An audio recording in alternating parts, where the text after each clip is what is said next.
All right. Our friend Steven Crowder has launched a new initiative called Stop Big Con. And in the video announcing the launch of the project, he talked about leaving the blaze and all the different offers that he fielded from other conservative organizations and what he thought were the real problems with those offers. And that's led a lot of people to speculate about whether or not the Daily Wire is one of the people who made him an offer. In particular, are we the ones who made the offer that he put up on the screen and talked about at length?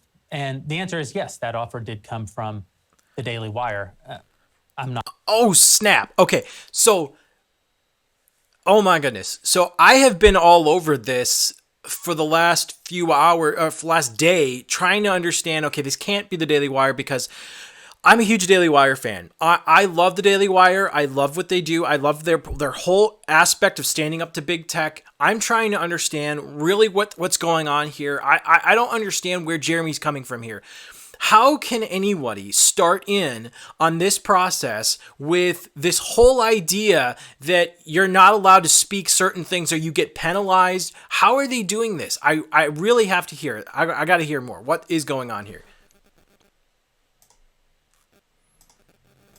Not trying to hide that fact. I'm not ashamed of that fact. In fact, I think it's a very good offer.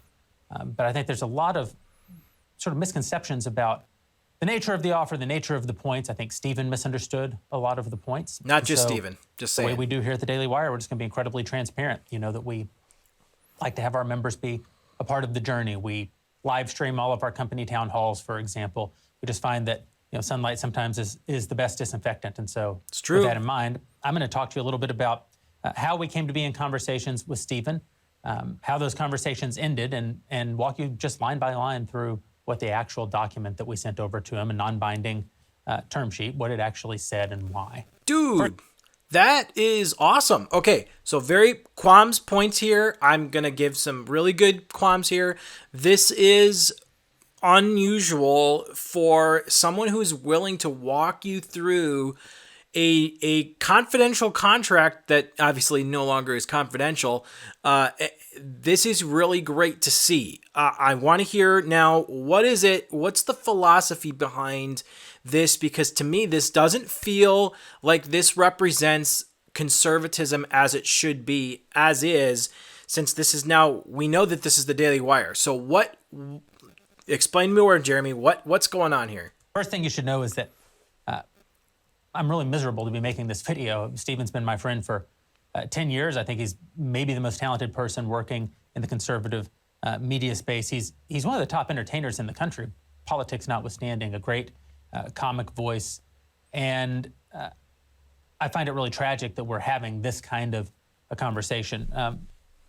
Okay, he's not wrong that this really shouldn't have come out this way, but just like any whistleblower, sometimes you have to whistleblow. And so I want to know, since this is from the Daily Wire, what is it that he felt was necessary to whistleblow this about and essentially blow up their relationship? That's pretty big. And I realize Steven is coming off of a really big and unfortunate relationship with the Blaze that may have impacted how he went about this process and given him a little more angst about what the next contract that comes before him might entail. And he's going to be covering all his bases and CYAing. And I want to hear more. What is this contract that Jeremy is saying? Because this is, for him to be willing to blow this up like it is pretty significant. But it's also very important, I think, that we talk about it, in particular because I know a lot of people who are fans of the Daily Wire were really offended by the things that Steven said in the video, and they're concerned that maybe we're doing the wrong thing. And I think that by the time we finish this video, you'll understand what we were thinking with our term sheet and how we operate as a business a little bit better. I've wanted to be in business with Steven since the day that I met him. Ben and I tried to do some even movie deals with Steven before there was CRTV and before there was a Daily Wire. For that entire time, we've talked at length at various times about getting together and doing things. Of course, for most of that time, he's been under contract, first at CRTV and then at the Blaze.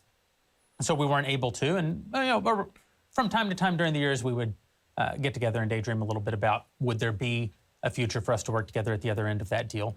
We got word that Steven was finishing up his time at the Blaze and was interested in having a conversation with us. And so we reached out to his agent and we said, listen, we'd love to have a conversation. It's not every day that a monster talent like Stephen comes on the market. We'd be bad businessmen if we didn't engage in a conversation with him. We weren't sure at that time if there was a deal to be had. I mean, for one thing, we're friends with Glenn, we're friends with Tyler, we're friends with all the guys at the Blaze. We weren't sure that we wanted to commit to making an offer to Stephen. And Stephen's an expensive talent. I mean, he's been in the business a long time. He has an enormous fan base, and we knew that it would take a lot of doing to get him over to the Daily Wire. This at the same time that we're investing very heavily in kids entertainment content and making real television content, streaming scripted fiction like the Pendragon Cycle and Atlas Shrugged and other projects that we've taken on. Would we have the resources? We weren't sure. But again, you have to have the conversation, and we were happy to have it. So we reach out to the agent and we say that. We say, we'd like to have a conversation with Stephen, kind of get into the details of what's he looking for? What's he looking for financially? What's he looking for in terms of structure?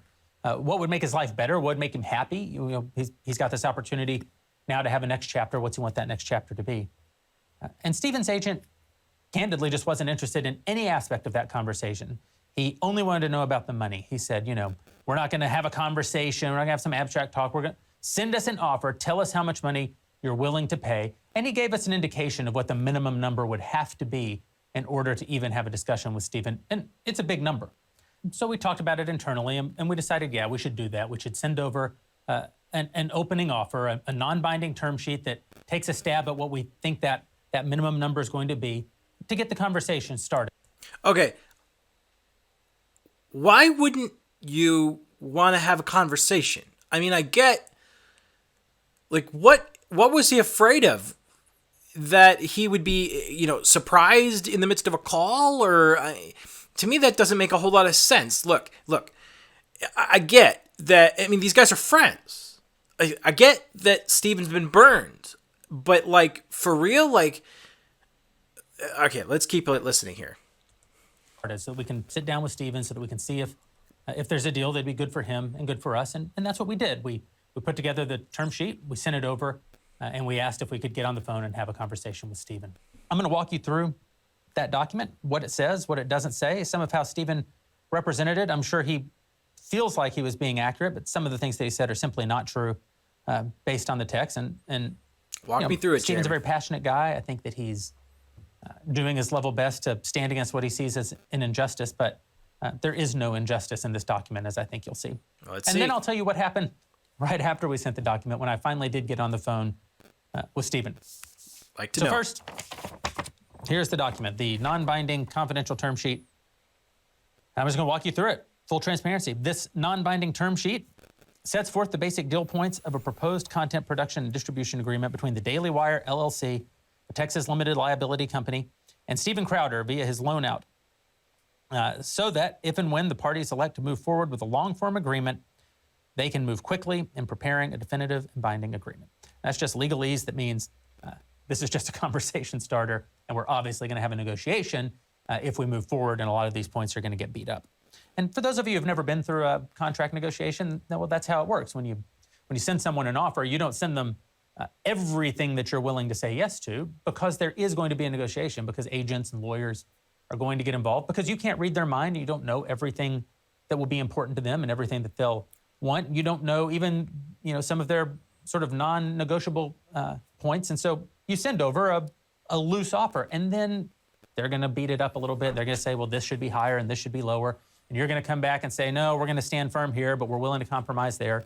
And over time, you either get to a deal or you don't get to a deal. But Okay, so that's true. So I work at a local media company that deals in proposals all the time for trying to, do business. One of the things we do is we have what's called a boilerplate, and that boilerplate, contract is something that we've put together for the particular type of client that we're working with, and hopefully, in this case, it's more of a talent relationship. Hopefully that the person on the other end understands that this is a process and it's kind of sometimes just a formality, but it really depends on what you're putting in the contract. There needs to be a lot of customization. And it does seem, if right now, that the Daily Wire had an open hand to Crowder, and I don't understand. Okay, so if this is a open document, this is a document that can easily be changed. You know, why the reaction there? We're going to keep going in this. But then the other thing is there are some things in here that just doesn't seem to fit with what I would have anticipated it being more collaborative relationship wise on the wording. The wording feels from the receipts that Crowder shared on social media, particularly on Twitter. It doesn't feel that this document has the type of wording that comes off as a collaborative document, and let's see where this goes continuing on here. That's how a good faith negotiation always works. 100% of every interaction I've ever had with any talent, that's the process. And so here we go. Here was our offer. A 4-year initial term with 2-year renewal at DW's sole discretion. That just means Steven's going to work for DW for 4 years. And if it's going really well, DW can retain him for an additional 2 years. 2, the fee. And remember, this is the minimum number that we thought would get the conversation started with Steven.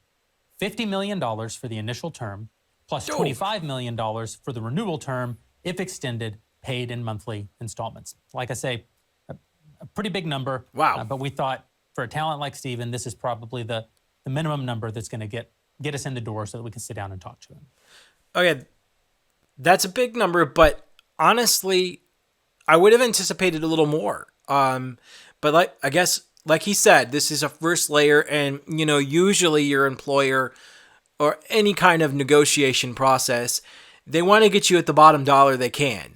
So this is a lot more like a traditional business dealing where they're trying to negotiate to you to the lowest possible price that you are willing to work for.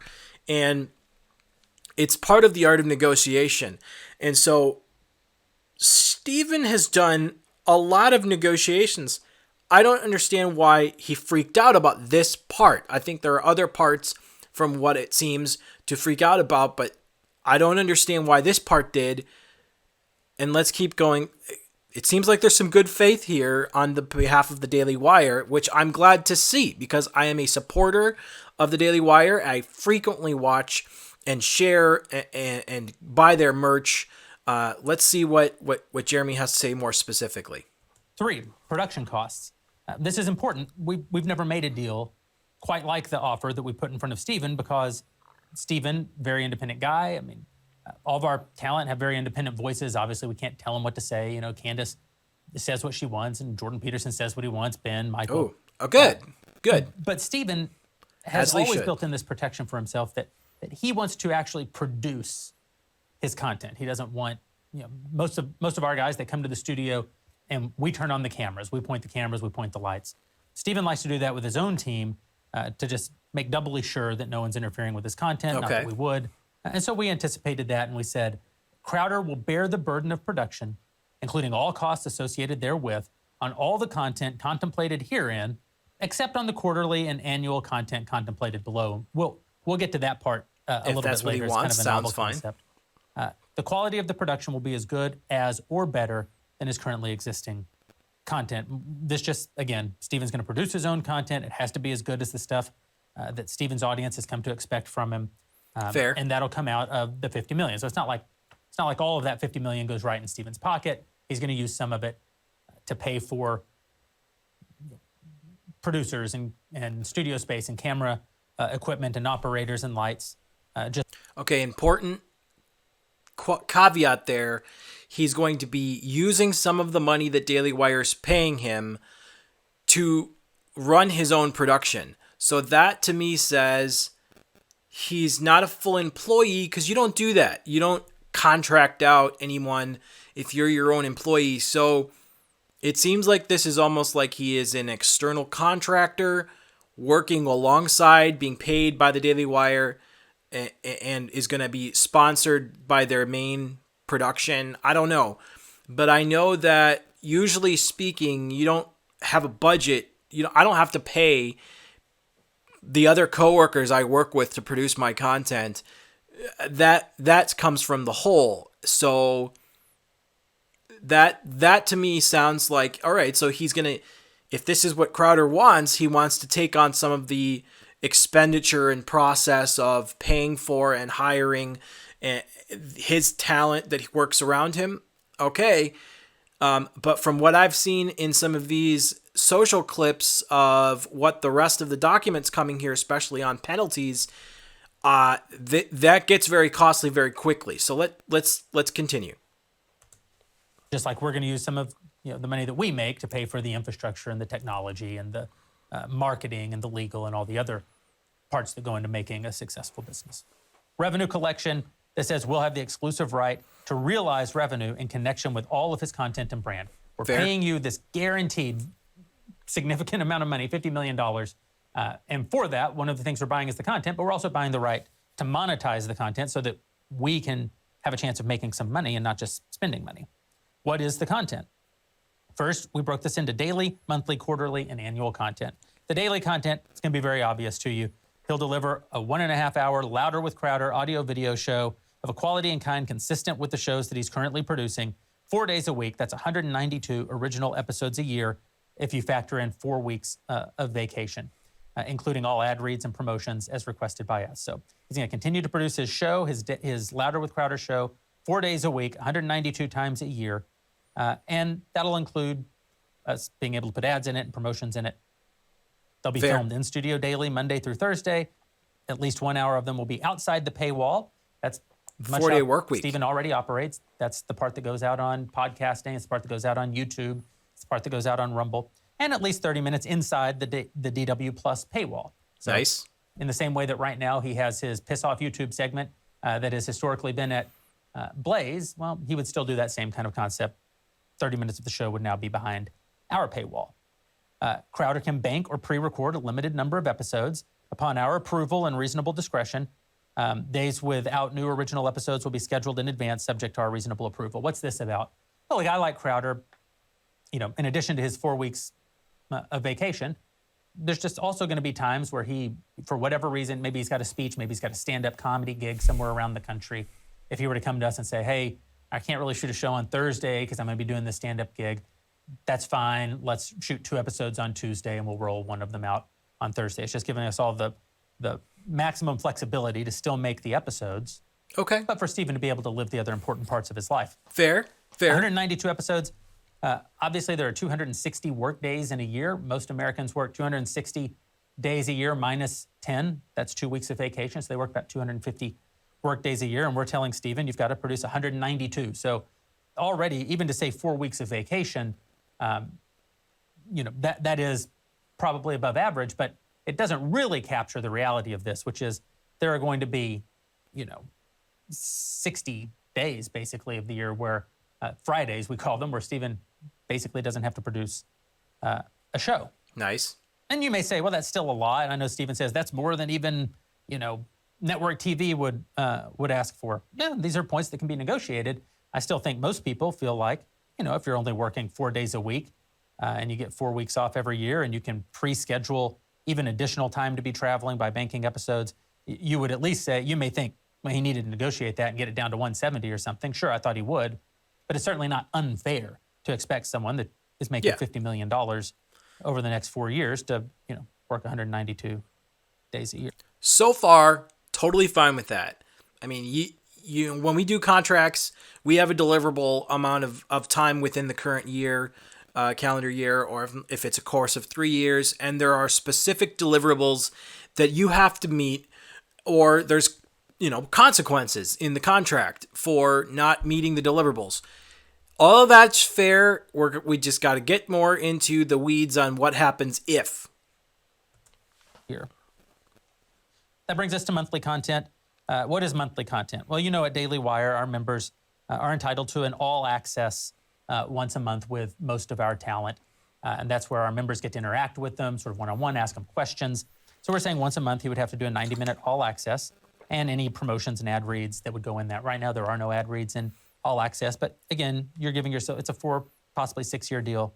You're giving yourself a little latitude for things to change. Normal. Quarterly content.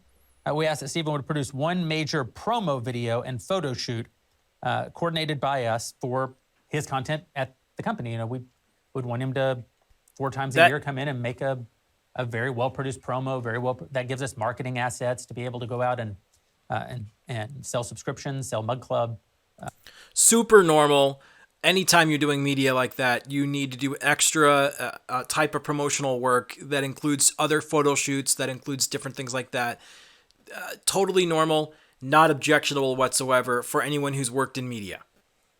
Sell any merch that we were doing with him, sell the entire idea of DW Plus, and one backstage episode a quarter or other major live event and VIP experience. So, and annual content. This was a new concept. We said that Stephen would do one feature-length entertainment special. That's like a stand-up comedy special. And that Stephen would do one feature-length political special. And that's like a documentary, like What is a Woman? You know, this is something we're doing with all of our talent now. You saw it first with What is a Woman with Matt. Then in addition to his daily show, he brought us this amazing documentary. You saw it with Candace with Greatest Lie Ever Sold. And we've got a lot more projects like that in the work with our other talent now. It's really become an important part of our business model. Here's the key, though. He doesn't have to pay for that out of his $50 million over the next 4 years. Good. We would pay an additional amount every year for that. Good. In the case of the political documentary, we'd give another $1.25 million of production costs. In the case of the entertainment, depends on how it breaks down, but we'd give between $500,000 and $2.5 million more dollars. So, you know, you're talking about just this is more than 8 figures over the 4 years, in addition to the 50 over the next 4 years. Okay. That's a very generous deal. That makes a lot of sense. You know, especially since Steven has opted to take some of the production costs off of him, for them to be willing to take that. That's very fair. I think that we're going to get into the weeds just a minute from now and see what happens next. But so far, that's very fair. 4 years. And then E, additional Crowder content. What is this? I don't know, but presumably over the next 4 to 6 years, we might come up with other things that either he wants to do or we want to do. So we built a sort of catch-all bucket. If we and Crowder mutually agree to create additional content not currently contemplated, then we'd pay him $15,000 a day for that shoot. And again, a lot of that would be days he was already shooting, so that's just a little extra money in his pocket if we do something. Way extra. More money than I'm used to Item seeing. 6, the back catalog. Obviously, big news. Crowder will license his entire back catalog, including without limitation every past episode of Louder with Crowder, to us during the term. That just means that all the episodes that already exist would also be behind our paywall during the term. At the end of the term, all of that content that we didn't actually pay for would revert to Crowder at the end of the term. Good. Okay, good. I was going to say, have it in the meantime. This is where we're starting to get sticky. It's like, what are they going to do with all of his content that he's got other places? Glad to see that, you know, while it's on Daily Wire, you got to go to Daily Wire to get the access to it, and that drives people to your one IP. That makes sense.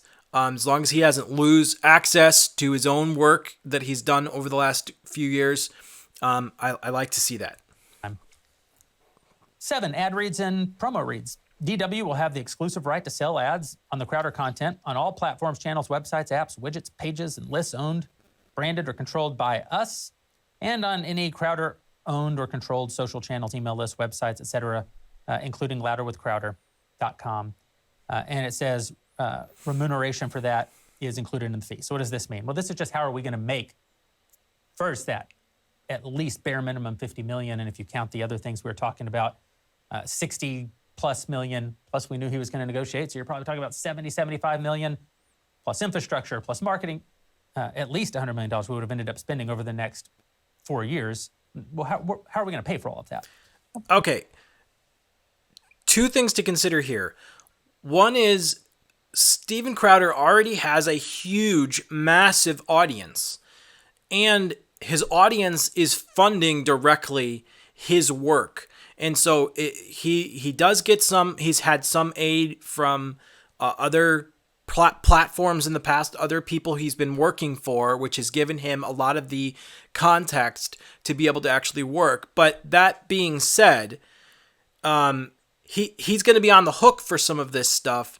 And that's that's fair because he needs to be able to actually they need to be able to recoup to some degree all the work that they're going to be putting into his show to make it to make it better than it currently is and bigger, which is definitely, I mean, that's part of why you would want to join the Daily Wire. If you didn't want to grow and if you didn't want support, then you wouldn't join Daily Wire. You wouldn't even entertained it. It would have just been thanks, but no thanks. So this makes sense on one hand, but on the other hand, Steven's money is already going to be quite valuable already on the front where how much money he's currently making. So that this contract so far is not factoring in the 300,000 people that he has supporting him on Mug Club. Because yes, Daily Wire is going to have to kind of find ways to make the money of the 50 mil, but Steven already has a significant of income himself that's going to contribute to that. And hopefully they're going to work that in here. Let's see how this goes. One way is we're going to sell ads on all this content. And you know this is how we handle all of our shows. He has to, item B, Crowder will read the ad copy and promos as requested by us, though he'll have certain rights to disapprove expressvpn.com/Ben. For various reasons, right? He can disapprove of like 10% of the ones we bring him. He can disapprove if he owns equity in a direct competitor of one of the advertisers that we bring him. But point D, if he doesn't read the requested ads within that framework, then the content that he made won't be counted as delivered under the contract, because it's all fine and good that he made a piece of content, but if we can't make any money off of it, then we're just paying him so that he can make a show. We're not paying him so that we can participate in any of the success of that show. Okay. 8, ownership. I think this is a very important fair. point. This is interesting. Daily Wire will own all of the content created herein and will own all of the DW created channels and brands created by us during the term. And to be clear, we can exploit those channels, brands, and content in perpetuity at our sole discretion. What does this mean? Well, it means just like all of the back catalog that Crowder would have been bringing over, we would have a license to have that all over at Daily Wire Plus during the 4 to 6 years that Crowder was here. But at the end of that 4 to 6 years, he would take all that content with him. A little bit different with the content that we're paying, tens of millions of dollars for during the course of that content would always stay with us. We would have a sort of perpetual right to monetize that content even after Crowder would leave. And that makes a lot of sense. Oftentimes anytime a company puts a logo on something, it usually represents ownership predominantly. And so if your work is sponsored by, directly by the Daily Wire and that's really who owns the content, that's a big deal. So on some half, that's rational that they have whatever Daily Wire pays for stays with Daily Wire, even if he moves on. I don't know if I would want to do that if I was an individual creator, and I am a new individual creator. And so, but even from my own work that I do for companies and corporations, I do contract work. I want to be able to have access to use it in other means. And that's something I work out with the people that I do business with.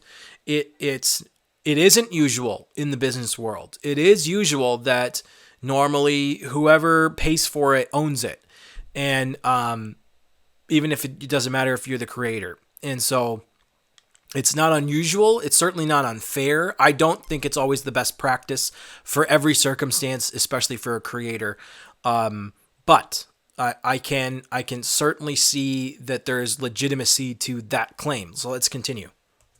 And, if Matt Walsh were to leave the Daily Wire, presumably at some date in the future, what as a woman would stay here? Because we paid for that. We paid for the marketing of it, the production of it. We paid him for the time in which he created it. And so this contemplates something very similar. We would still have the right to the things that we make. As far as channels and brands, I'll get to that in just a minute because it's addressed more deeply as we go. Adaptation rights. All this says is that anything that Crowder says on any of this content, we can adapt it down into written content and put it up at dailywire.com. So, yeah, that's normal. We already do a lot of this. You transcribe something that Ben says. You transcribe something that Michael Knowles says, and we can put that out as an That's article. actually good to have in there. They don't actually have to do for the the work Daily of Wire writing, and rewriting their thoughts. For Crowder. 10, additional DW rights, merch rights. It says DW will maintain the exclusive right to create and sell Crowder and Crowder content branded merchandise, and the remuneration for that's already included in the fee. So one of the ways that we can make money, put ads in a show. One of the ways that we can make money, sell subscriptions around his content. One of the ways that we can make money is be responsible for his merch. Now that would mean that we have to pay for the creation of the merch, pay for the marketing of the merch, but we would own the upside.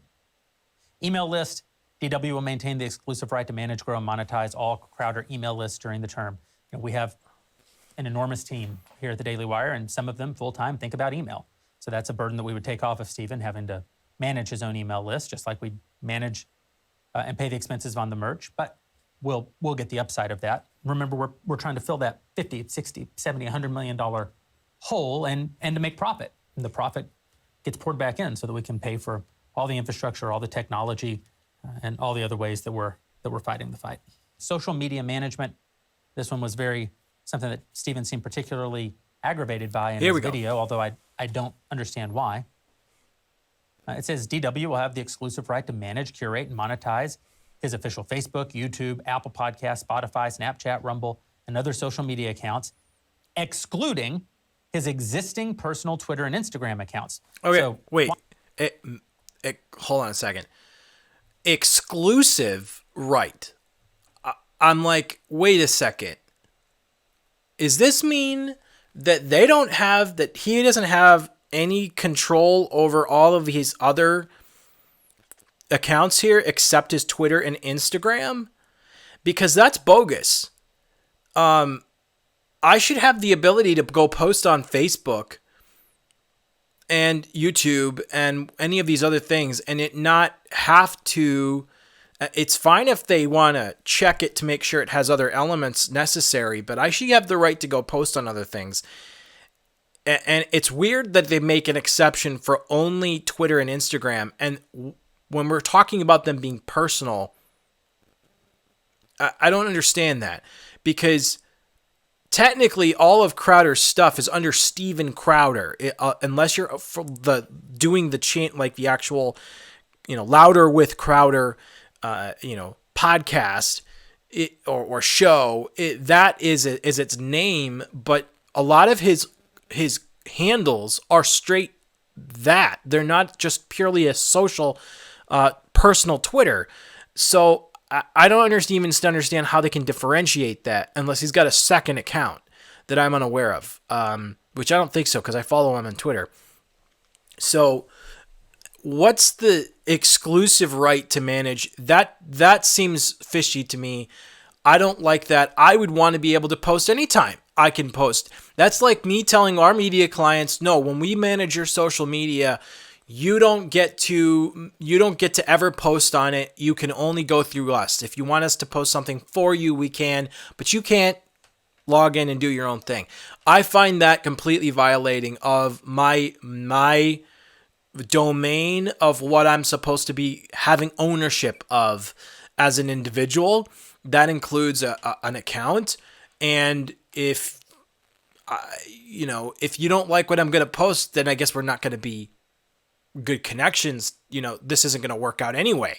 But I find violating of what I believe is right for individual creators. I would not advocate that this is good policy, that you have exclusive right. No, you don't. I'm sorry.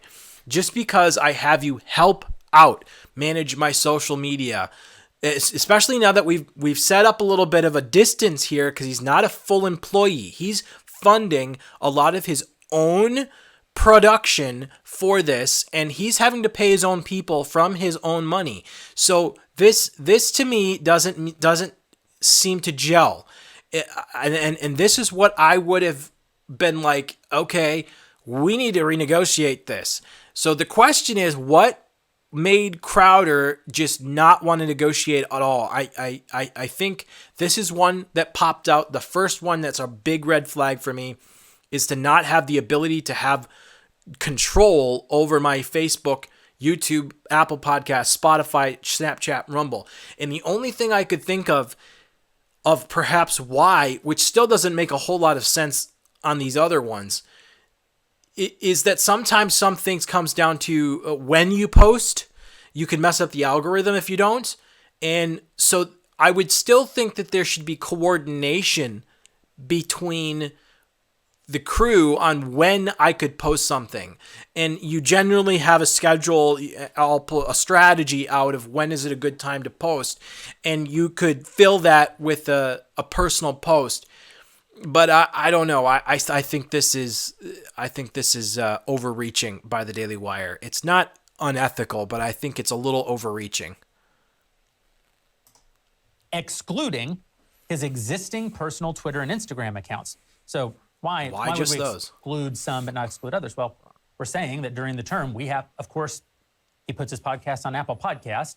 We're the ones monetizing the Apple Podcast. So this is just making clear that yes, we're selling ads in his podcast. The podcast goes out on Apple Podcast. That revenue comes back to us. We put something up on Facebook. Same thing. We bring in ad revenue. Okay, I see that on the podcast side. Like, you're not going to upload to the same account another podcast episode that isn't monetized by the Daily Wire. That doesn't make a whole lot of sense. So on that one, I see some of that. I still wouldn't say exclusive. I would say it need to be strategically coordinated between us on what we're posting, and that each one of these must have a monetization on them that we're helping to do. But I wouldn't say exclusive. Let's see what else. Of that Facebook piece of content, but we're going to own that during the term. Obviously, at the end of the term, he's going to get his official Facebook account back. He's going to get his official YouTube account back. He's going to get his official Apple Podcast channel. Hold on, though. This is a weird question now. If he gets it back, the content that's been previously posted was originated by the Daily Wire. So technically, according to what he's saying to me, means that his timeline, let's say on Facebook, between the time that he worked for the Daily Wire, was owned by the Daily Wire and is in perpetuity with the Daily Wire, not his own. So to me, I don't understand how you can have, I guess to some degree, it's like a reshare. I'm like, how do you have ownership of someone else's content when you didn't post, when you're no longer the account holders, you're no longer owning the account holder? To me, that's odd to have, like, some of my posts I own and I can do whatever I want with, and others of my posts I can't. I don't understand that. And would that mean that any comments or reshares couldn't be handled by me after I get the account back? How does that work? I don't even understand how that would work. So to me, that's strange. If all Daily Wire content remains with them in perpetuity after the term, that includes what's been posted on the profile I now own. I don't understand how that works. I'll have to see if he addresses that, but that just strikes me as strange. Back, but during the term, again, all those people behind us, we've got experts in every one of these platforms, how to optimize it, how to make sure that you're getting the most out of it, and we'll manage that and we'll collect the revenue, but not as Twitter and Instagram, because those are very personal channels. You can't manage someone's Twitter. I can't speak for Candace Owens. Wait, hold on a second. He's making a differentiation that you're not personal on any of the other sites? You what? No. If you're... Okay. Anytime you're messaging, anytime you're commenting, that's your voice. Anytime you're posting, that's your voice, unless you're just kind of like posting random copy that's not a take. So, like, for instance, you reshare something from another creator and say something like, this is really great. That should be the creator. So I get where you're having, regular planned content in that's all planned out. But to say that none of the other profiles are personal. And the only ones that are personal are Instagram and Twitter. Make no sense whatsoever. He'd have to give me more of a breakdown on this, and I don't think he's gonna. This sounds like he's trying to get through this. That makes no sense whatsoever. For Ben Shapiro, if only I could, I would like what they say a lot more. I mean, as you know about Daily Wire, we have a lot of disagreements sometimes between our hosts. Presumably, if I could control everything that they say, there'd never be any disagreements. They would just all be right all the time like I am. But that's not the case. We're saying, of course, he needs to control his own Twitter voice. Of course, he needs to include his own Instagram account. We get this a lot where people are like, Jordan's Twitter has changed since he joined Daily Wire Plus. I have nothing to do with Jordan Peterson's Twitter account. I don't have maybe not his login Twitter credentials for his Twitter account. I've never asked him to tweet anything or not tweet anything. That'd be way outside of the bounds of what's acceptable, because that's a very personal medium. Oh, okay. Personal. Again, what is this? This is nonsense. There's nothing different about making a text post on Twitter than it is on any platform, other than to say that it's a shorter text post. Okay, so what? Facebook's less personal because you get thousands of characters to use? That's the most ridiculous thing I've ever heard. I mean, what? Like, YouTube is less personal because you get comments and you can write the descriptions? What? That makes no sense. That is not a consistent description that should go within a policy. If I was Steven Crowder, and again, I haven't seen anything to completely flat out reject like he's done, but there's red flags here that need to be addressed. I mean, seriously. What is he thinking? What is this idea that somehow only 2 of the profiles, social profiles, are personal and the other ones aren't personal in category? That's the most ridiculous thing I've ever heard. As a matter of fact, Instagram, beyond just photos, there's less emphasis on text. You have the copy, but it's much less emphasis in comparison to the other platforms. So just because you can show a picture, well, that's the same on Facebook. Honestly, YouTube now has that ability to show photos and polls and all sorts of things and make text posts. Okay, totally not a rational breakdown of why one gets required and the other one doesn't. It makes no sense. It would need to be negotiated. But we know Crowder hadn't decided not to negotiate, so I don't know what to do with that. But let's keep going. Medium, Instagram. It also says that we will have the perpetual and exclusive right to create, own, manage, curate, and monetize any and all social media accounts that we create based on Crowder's content or shows. What's that about? Well, Crowder already has enormous social channels. He got 6 million YouTube followers or something. I mean, he's one of the biggest voices in the movement. But what happens if we create a documentary like What is a Woman? Well, sure, you've got Matt's Facebook and Matt's YouTube that are promoting What is a Woman. But we may also want to build a Twitter account, that is at What is a Woman. Okay, those accounts make sense. When the Daily Wire creates an account for the purpose, any media company creates an account for the purpose of monetizing and getting more followers to a particular asset that they have, that I would agree that should be completely Daily Wire's owned property that they can use in perpetuity. Not ones that have already been originated by the creator and will return to the creator afterward. I totally think that's screwed up. We need to get more into this. A YouTube account that's just for clips from What is a Woman, well, that wouldn't belong to Matt. That would belong to us because What is a Woman belongs to us. And that's what this was meant to say, that all of the stuff that Crowder brings over, that's his, Louder with Crowder and all, his Louder with Crowder accounts, all of that. Well, that's his. We're going to manage it for him during the term. We're going to monetize it during the term. At the end of the term, all of that's going to go back to him. He said that was not what it says in his video. But he didn't say that. That's not what he said. It says that whatever the Daily Wire produces stays with the Daily Wire. It doesn't all go back to him. Only the stuff that happened prior to this contract is what would go back to him. So let's get that straight.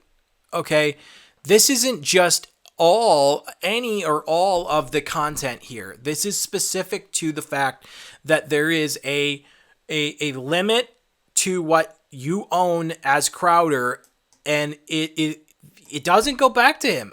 I don't know what he just. If I back it up and have him just read back what he said here, it says that the content stays with the Daily Wire. So how is it his when it stays with the Daily Wire? Again, this kind of goes back to my question about social media. I don't understand how you can own the account but not own any of the content. Or I have no say over the content that had been posted. I don't get it. That he released, but you can read right here. That's exactly, he gets all of, it's only during the term that we control that. But the things that we make based on the content that we make, well, that belongs to us because the content belongs to us. So, there we go. Those channels have to belong to us. Okay, so he was going back and summarizing. Those would never match anything like the magnitude of the channels he's created for himself, obviously. 11, exclusivity. Should go without saying, if you're going to pay somebody $50 million, you're going to have exclusivity. They can't go make content for people who compete with you. You don't pay someone to go work for the competition. Okay. This is old school business thinking. I can't stand this stuff. This is why it's nice to be an independent. I don't think that there should be non-compete clauses, personally. Who's the competition? The competition's the left.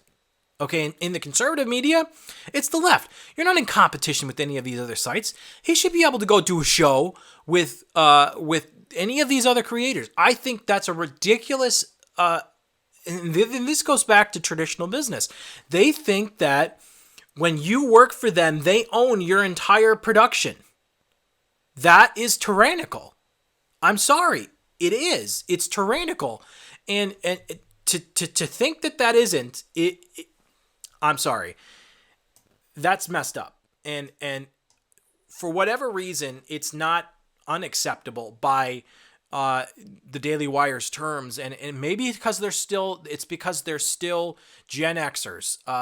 But for whatever reason, this, and maybe some of them are boomers, I'm not even sure.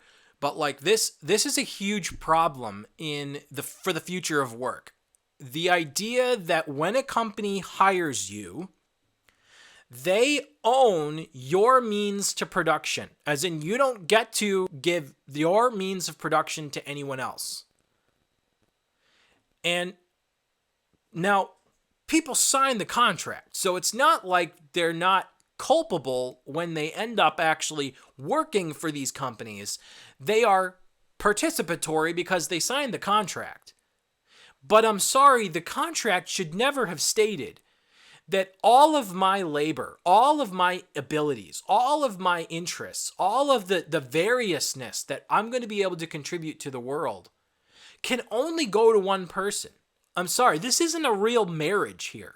This isn't a marriage where before God, I swear that I will never, the only person I'm going to share my love with for the rest of my life is this one individual, and that's it. Woman, by the way. This one woman or man. If you're the other gender. I'm sorry. This is not a marital contract before God, and it shouldn't be. The same goes, by the way, for what I believe about a church.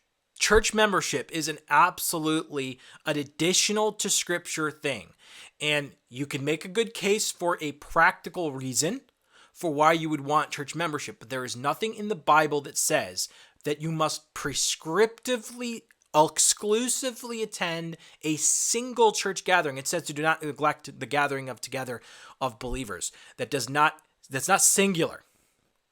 And the same goes for contracts for organizations. And this is going to take me off in a direction, but the church is the true model for what we should be doing in organizations. It should be that the church influences the culture, not the culture being influencing the church. And that's what's going on. Of course, our churches have become more corporatized. But the truth is, the same goes for here. The principles still apply. You are an autonomous individual. And I'm sorry, I don't believe it's ethical. Then this is a point to the ethics of this. But this goes to traditional ethics. This isn't something unusual for traditional corporate culture. But fundamentally, on a first principles basis, this is unethical from that standpoint, not from the standpoint of that this hasn't been done in culture. It is unethical to exclusively demand someone's allegiance outside of the realm that God has clearly determined what that's for. And marriage and his relationship with you as your creator are the only two exclusive experiences. Perhaps even you could make the argument your nation as well. You've got your nation, which is subordinated to your family and ultimately God. But those are the only exclusive relationships that Scripture speaks to. It doesn't say that your employer has any right to exclude anyone else and force you to exclude you from anyone else. And so when those things are placed in contracts, though not unusual whatsoever, are, in my opinion, unethical to do on a first principles basis when you're talking about the ethics that Scripture describes. Now, let's continue because that was a long rant and we need to continue. But there's carve-outs. Of course, he can go do non-regular guest appearances if Tucker wants to have him on. If Fox and Friends wants to have him on. If he wants to go do a hit with Glenn Beck or something. Work for other companies. He can go do that. He should use good faith efforts to coordinate them with us.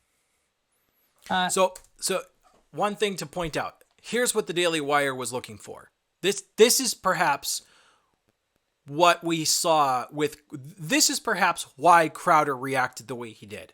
He expected a contract that was a partner for a platform. He did not expect to become an employee. And while there are aspects of this that are not true full-on an employee, that they're more contract basis because he has to pay for a lot of his own stuff, there are other aspects of this that are clearly wanting an employee. And they're kind of trying to wedge him into an employee mindset. Then that's one of them.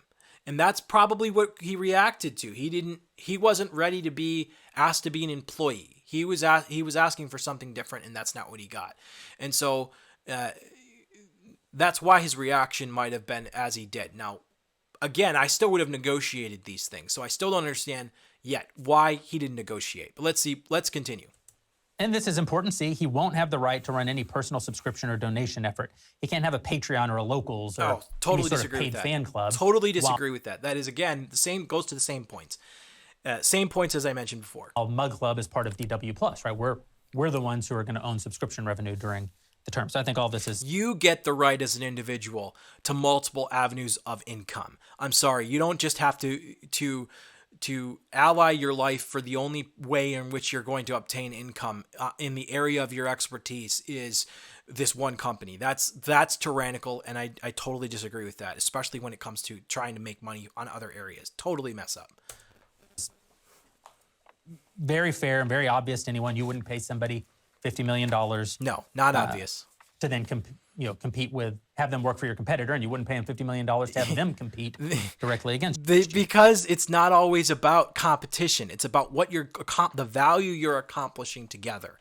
And the competition's the left. So yeah, I mean, either way, I still wouldn't do it. If CNN offered him a job to part-time and it wouldn't interfere, and that would be where it would be, all right, does it interfere with your ability to properly do your work here? And if that's the case, and that's what you put into the contract, then it's a conflict of interest and you have to make your decisions or suffer the consequences of, we're not going to employ you here. But to exclude anyone else, totally unreasonable, in my opinion, from a first principles perspective. Now, here's this section that I know Stephen was very offended by, and I think he misunderstood and therefore misrepresented. Fee reductions. Here we go. There's a different fee reduction for all those kinds of contents we created. Daily content. If he fails for any reason to deliver 192 episodes of The Daily Show, or... Okay. So I'm going to point out the language here. This is why I was saying what I was saying, that there is a potential that this was not a collaborative document. It felt like a one-sided document, and it wasn't a team effort. If Crowder fails for whatever reason, and maybe that's in other documents that they've used legally, but if you want to engender a relationship-driven kind of contract, I wouldn't say it like this. And it's for any reason. I mean, And we're going to get down, I'm sure. He's probably going to mention about the health. I would imagine that's a section in here. But regardless, for any reason to deliver these 192 episodes, again, I agree with the number, but it's the tone in which this is set, which doesn't at all feel collaborative. If he fails to include the ads that we agreed to or the promotions that we agreed to in those episodes, then we'll give a $100,000 reduction every time. What's that about? Okay. Well, again, you can't pay someone any amount of money, but you certainly can't pay them an unimaginably huge amount of money for their show and then not get the show. Yeah. So what this is saying is you don't have to produce a show every day. You don't have to produce 260 or 250 or 240 or 230 or 220 or 210 episodes a year. You got to produce 192 episodes a year. You can film some of them in advance. You can stack them up. All of that's contemplated in there. You could shoot on a Friday so that you can take 2 days off next week. But if you don't give us 192 episodes, we can't pay you the same amount of money as if you did give us 192 episodes. In general, that's fair. I think what could have been said instead would have simply been, if there are any missing episodes in this year, and not to exceed a number, maybe not to exceed 5 or 3, not to exceed 3 episodes. If it's within 3, you have to tack that on to what you're going to produce next year. But if it's outside of 3, then we're going to ask for this, to be enforced. And it's a way for you to not renege on your account, but it should have had some give. And the fact that it had no give is, again, a hardline stance that doesn't show relationship driven. It does show it's almost like you're not going to burn us. And I don't know if the Daily Wire's had somebody burn them in the past like this, or if they just take a hardline stance in general. But I think this is phase 4 level conduct rather than a phase 1, which is, by the way, here's something you'd include. And legalese can be very, logical and cutthroat. I get that. But it doesn't always have to be that way. You can communicate your points without being cutthroat. And I think this is cutthroat. And I don't think it's necessary to be that way. And I think that's why he read it the way he did.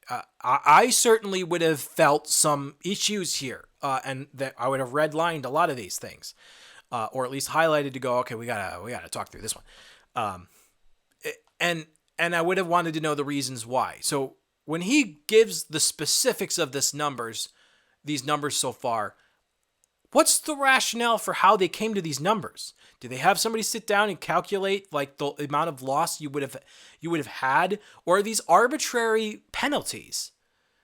Let's continue. So this is just, you give us 192 times 4 minus 1, then out of your 50 million, we're hitting minus 100,000. Steven said that this was unfair, that if he had a sick day or got in a car wreck, we'd dock him $100,000, but I think that's just totally inaccurate for 2 reasons. One, presumably if he was sick this Tuesday, he could just shoot an episode next Friday and you'd be completely even. He's got an awful lot of extra time in the year to shoot these additional, to shoot any episodes to make up. That would be an editor or a producer who's keeping track of this. This wouldn't be all on him. And so, yeah, you should have an organized crew that should know how many episodes you've been making. Okay, so there's some reason to what's being asked of him. The question is why the penalty and what's the rationale for the penalty? And second of all, it's actually contemplated a little bit later what happens if there's a disability. In fact, we'll just skip right to it. It's item E. In the event of temporary disability or serious illness that prevents Crowder from performing, the fee will be reduced on a pro rata basis, not subject to the fee reduction mentioned above. What does that mean? Well, instead of a sort of punitive fee because he's choosing not to do the right thing, in that situation, you'll just reduce it by dividing the total amount of money contemplated, by the number of episodes, just subtract that, which I think is, again, incredibly fair. If you're being paid that one's $1 more for every fair. box you deliver 10 boxes, you get $10. If you deliver 9 boxes, you get $9. That's a different concept than if you... That's what I was saying kind of about the previous one, and I paused Jeremy if you to just kiss me. choose. Okay, so there is reason to what he's saying to a point, but I think these numbers have to get negotiated. So, and I can see where they could have been easily offensive. I just don't understand why Steven Crowder didn't come back and say, well, let's have a conversation. Not to deliver it, in which case we're going to subtract a little bit extra. And again, you pay somebody $50 million, you should get the work. Monthly and quarterly content, okay, fair. Well, this is more valuable content and there's less of it, so the fee is higher, $250,000 if he misses that kind of content. What are these Annual numbers? content, well, this is the most important, most expensive content. If you were supposed to have done a complete documentary this year and you didn't deliver it, well, we're going to subtract $1 million because that's one of the most important high-value pieces of content that we asked you to make that year. And then D just says reset. The fee reduces each calendar year. So, every year you kind of start over. You start over fresh. Okay, well, that last part's good, but I don't understand the numbers. Where are they coming up with these arbitrary large numbers? Now, I understand, okay, you're getting paid $50 million over 4 years, but those are large numbers when you scale them, especially when you end up scaling what he's going to probably get to soon here is talking about the strikes on YouTube and on other platforms. When you talk about that, on top of some of this other stuff, it could be completely catastrophic to anyone. And this is the thing. None of this is considering how much Crowder is bringing to the table. It's assuming that the Daily Wire is providing for all of his needs as long as he produces the content. And I don't understand why it would do that.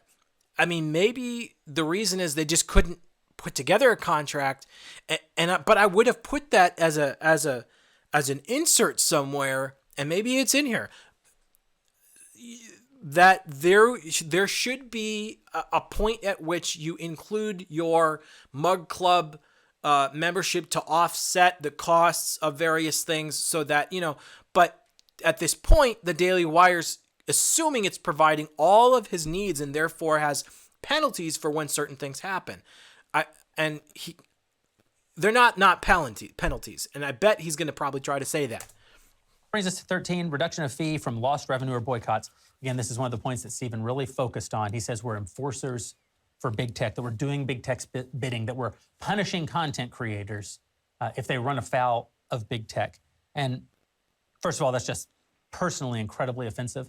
It's incredibly offensive to have your friend and ally in 10 years of fighting this fight alongside one another, coming up together, say that you're not sufficiently conservative, say that you're I think he said in the video that we're worse than the left, that we're doing harm to the conservative audience and harm to the country, that we're not sufficiently at odds with big tech. Obviously that's ridiculous. You'll see that it's ridiculous as we go through this and I explain it. It's absurd on its face. We get content strikes all the time. We get demonetized all the time. We get shadow banned all the time, just like all conservatives do. So why would they penalize their creators? Investing tens of millions of dollars every year into technology to try to create alternatives. That's a long-term project.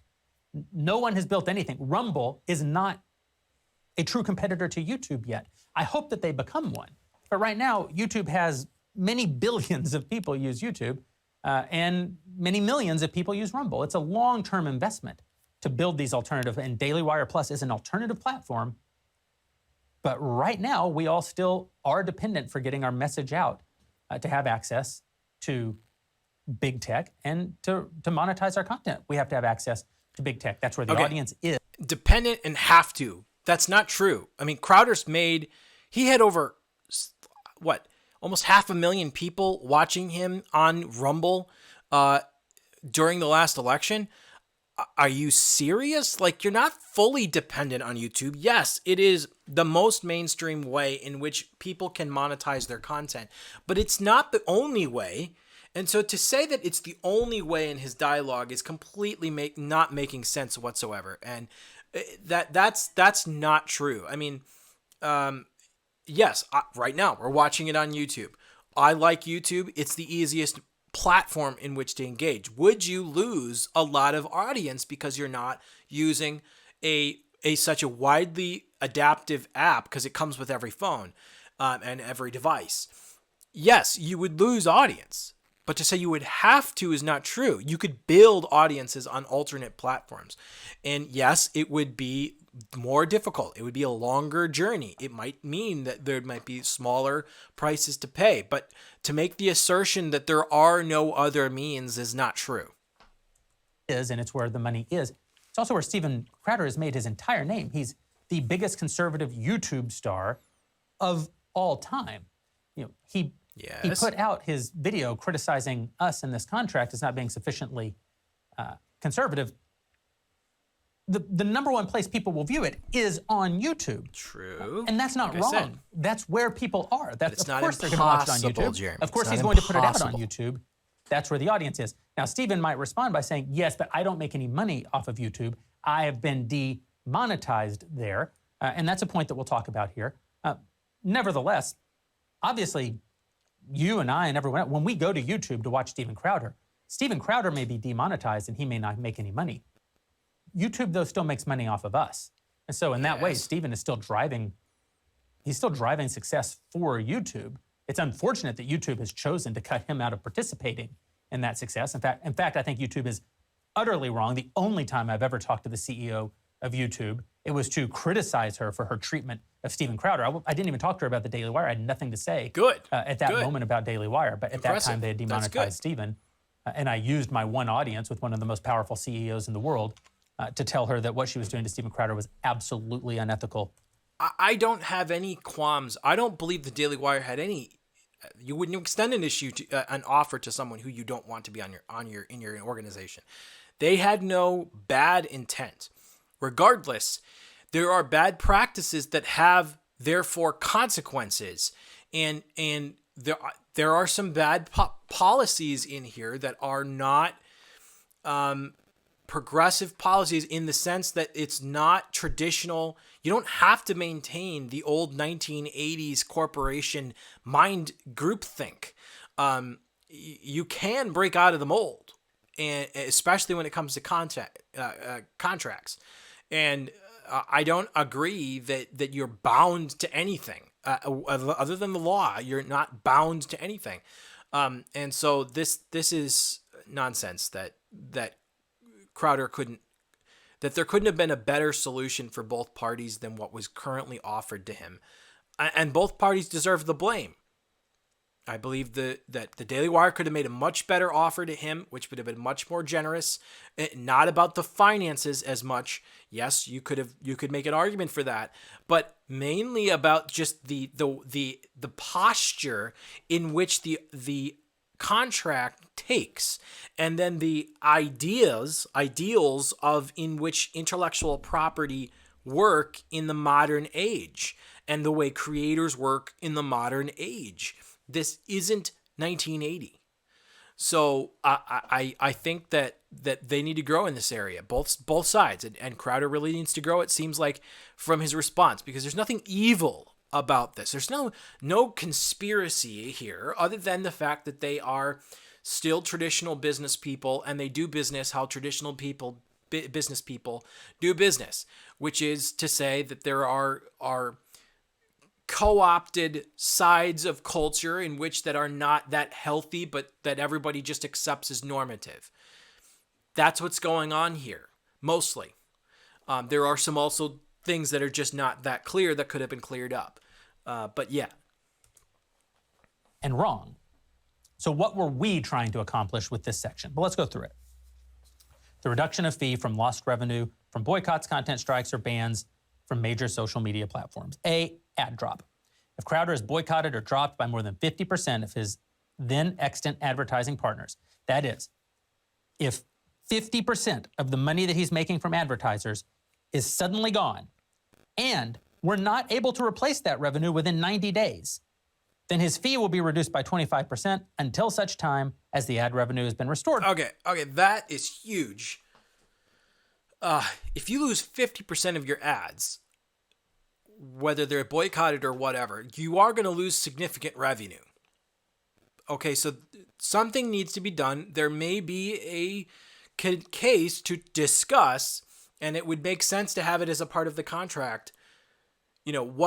At what level should we scale back our plans temporarily. And to some degree, I would say, if you're a conservative company, you should be planning for this. I don't think that it's necessarily, you shouldn't be running 1 to 100 to 100 where you're not prepared to lose significant amounts of money. You should have another avenue to support that, or you should scale down the expenditure so that you are able to, when the hard times come, and you know that they're going to come, you've got a nest egg that supports these creators and yourself when this happens, because you know they're going to come out of the woodwork, especially for Steven, and they're going to try to knock this out of the park. And I don't understand this. So if Crowder is boycotted or dropped by more than 50% of his extent advertising partners, that is 50% of the revenue from those partners, and the company is not able to replace them within 90 days, then the fee will be reduced by 25%. Where are they getting this number again? Is that so? A wise thing would be, okay, how much money did we lose? And what is the ratio between that and what he makes? And so we take that. If that's 25%, okay. But that's not, they're not showing how they came up with that number. So it not only does it appear arbitrary, they could be hiding a penalty with behind that. And you don't know as the person on the other side. You don't know what since it's arbitrary, it could be far higher than necessary. And so whenever there's a problem, whenever you have to enforce a penalty, you need to enforce it from the perspective that the penalty has to fit the crime. Now, in this case, there'd be no crime. It's just simply that you're being banned because you're standing for values that aren't necessarily what other people want. And that's problematic. Now, if it's for a genuine reason, and this is where, by the way, this is where it actually helps to be a Christian-run organization, in that you have a statement of faith which serves as essentially the ultimate description of essentially what you stand for ethically, that allows you to judge and weigh in on, does this conflict with our core values and our statement of faith? And if something that was said by Crowder or anybody else, whoever, any of the talent, would go against the statement of faith kind of thing, then that would mean that they violated the ethics, and then the consequences should be enacted. There should be a penalty for violating the ethics. And you get how many tranches before you have to be, this isn't a good place for us. We don't share these ethics clearly. That's different. This is not what we're seeing in here. This is that it's purely an arbitrary number currently according to this contract. It's not been worked out. Now, they have said that there are more details to this document doesn't contain because this is only a preliminary document. Fine. But if I was him, I'd be like, oh, we got to talk through this one. Like, where are you getting this fee and why are you slapping it on? And why can't we just share in the actual numbers of reduction versus this arbitrary one? Now, I get that it's going to be restored in 90 days. So the goal is they're going to try to restore in 90 days. And so they're going to float the money. And again, this is still assuming that the Daily Wire is providing all the money for Steven Crowder when Steven Crowder's fan base provides the money itself. So if they incorporate Mug Club into this situation, this doesn't even apply. I mean, really, because no matter what ads are only, icing on top. They're not even necessary to make up the money that he's being offered. And so I don't understand this. This is something that doesn't make sense. And I'm not sure if he's going to be able to explain this, because I'm looking at the rest of this and this doesn't look good either. Let's see what he says. For a period of 90 days, and then it would all reset. Steven says, all the left does is boycott our advertisers. So this just says to the left, your boycotts work and we'll enforce it for you. We will punish the content creator for you. It kind of feels that way. This isn't about punishing the content creator. This is about if the Daily Wire is going to leverage, I can't stress it, probably $100 million by the time you have marketing and infrastructure costs, by the time you pay for all the legal compliance, all the technology that it takes to support Stephen's show and Stephen's show, even at the price that we offered for it, which he would have wanted much more, at least $100 million. Obviously, if the show makes dramatically less money, well, then Stephen has to make less money. Okay. Because we're making less money. He actually knows exactly how much Stephen was asked, at least $100,000. Stephen asked for at least 120. So, and over the course of 4 years. So that is true. He's going to want, and then he was going to try to negotiate him down. So he lowballed Stephen. And again, that's probably part and parcel. I mean, some of it's guesswork. You never really know. But I mean, lowballing by, that much seems kind of sucky. That is traditional, right? Like, your position pays X, Y, and Z. And I know we're talking about Steven Crowder here that's on a higher level than we can ever imagine. But let's bring it down to practical values. If you walk into a company and they've got a salary range and then they offer you the bottom salary range when you have all the expertise in the world that is necessary, especially the expertise they were looking for, and you go, why would they offer you that? Like, it's conventional business ideology, but it's not relational. And on that plane, again, Stephen has a point. I think we've got a case here for why Stephen felt offended by the contract. It wasn't relationally set. And it may be just the way Daily Wire does business. Maybe the Daily Wire just kind of does conventional business stuff, and they all agree to the group think about conventional business, that it's okay to just do these kinds of tyrannical things. And it's just expected. But I don't expect that. That's why I'm working for myself. I'm working with people who support my values and give me the freedom to do what I need to do, and partnering with people who we can accomplish greater and bigger things together. But this is not the same thing.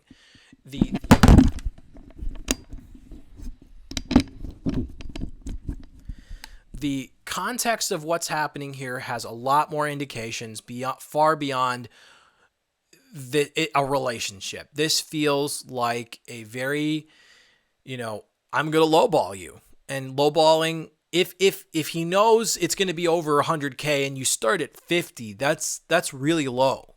I mean, start in the middle somewhere. Your friends here, 50, that's really low. And maybe they're just doing the art of negotiation like Trump style. I don't really know. I haven't read the book. But that's traditional business, but it's not relational business. And I think that's what Crowder was looking at, is that this doesn't feel very relational at all. We're going to continue this and see. And I brought this up to Stephen on the phone, and I said, Stephen, if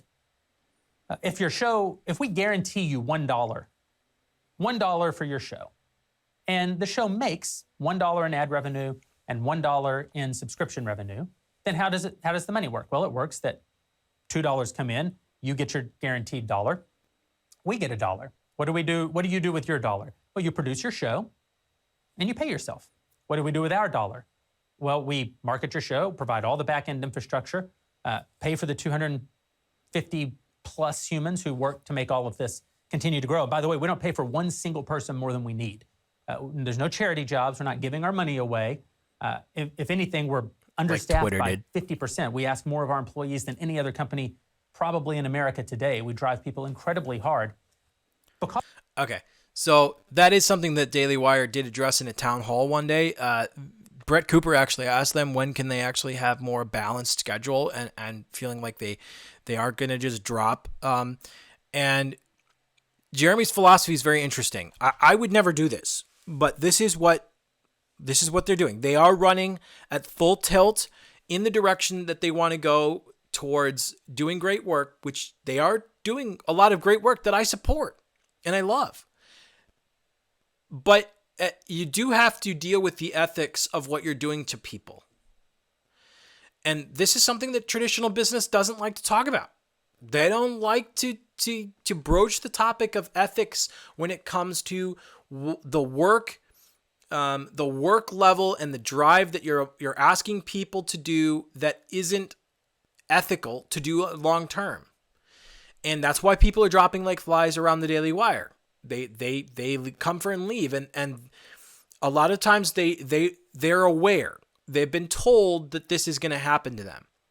But it's embracing burnout culture for the sake of your mission.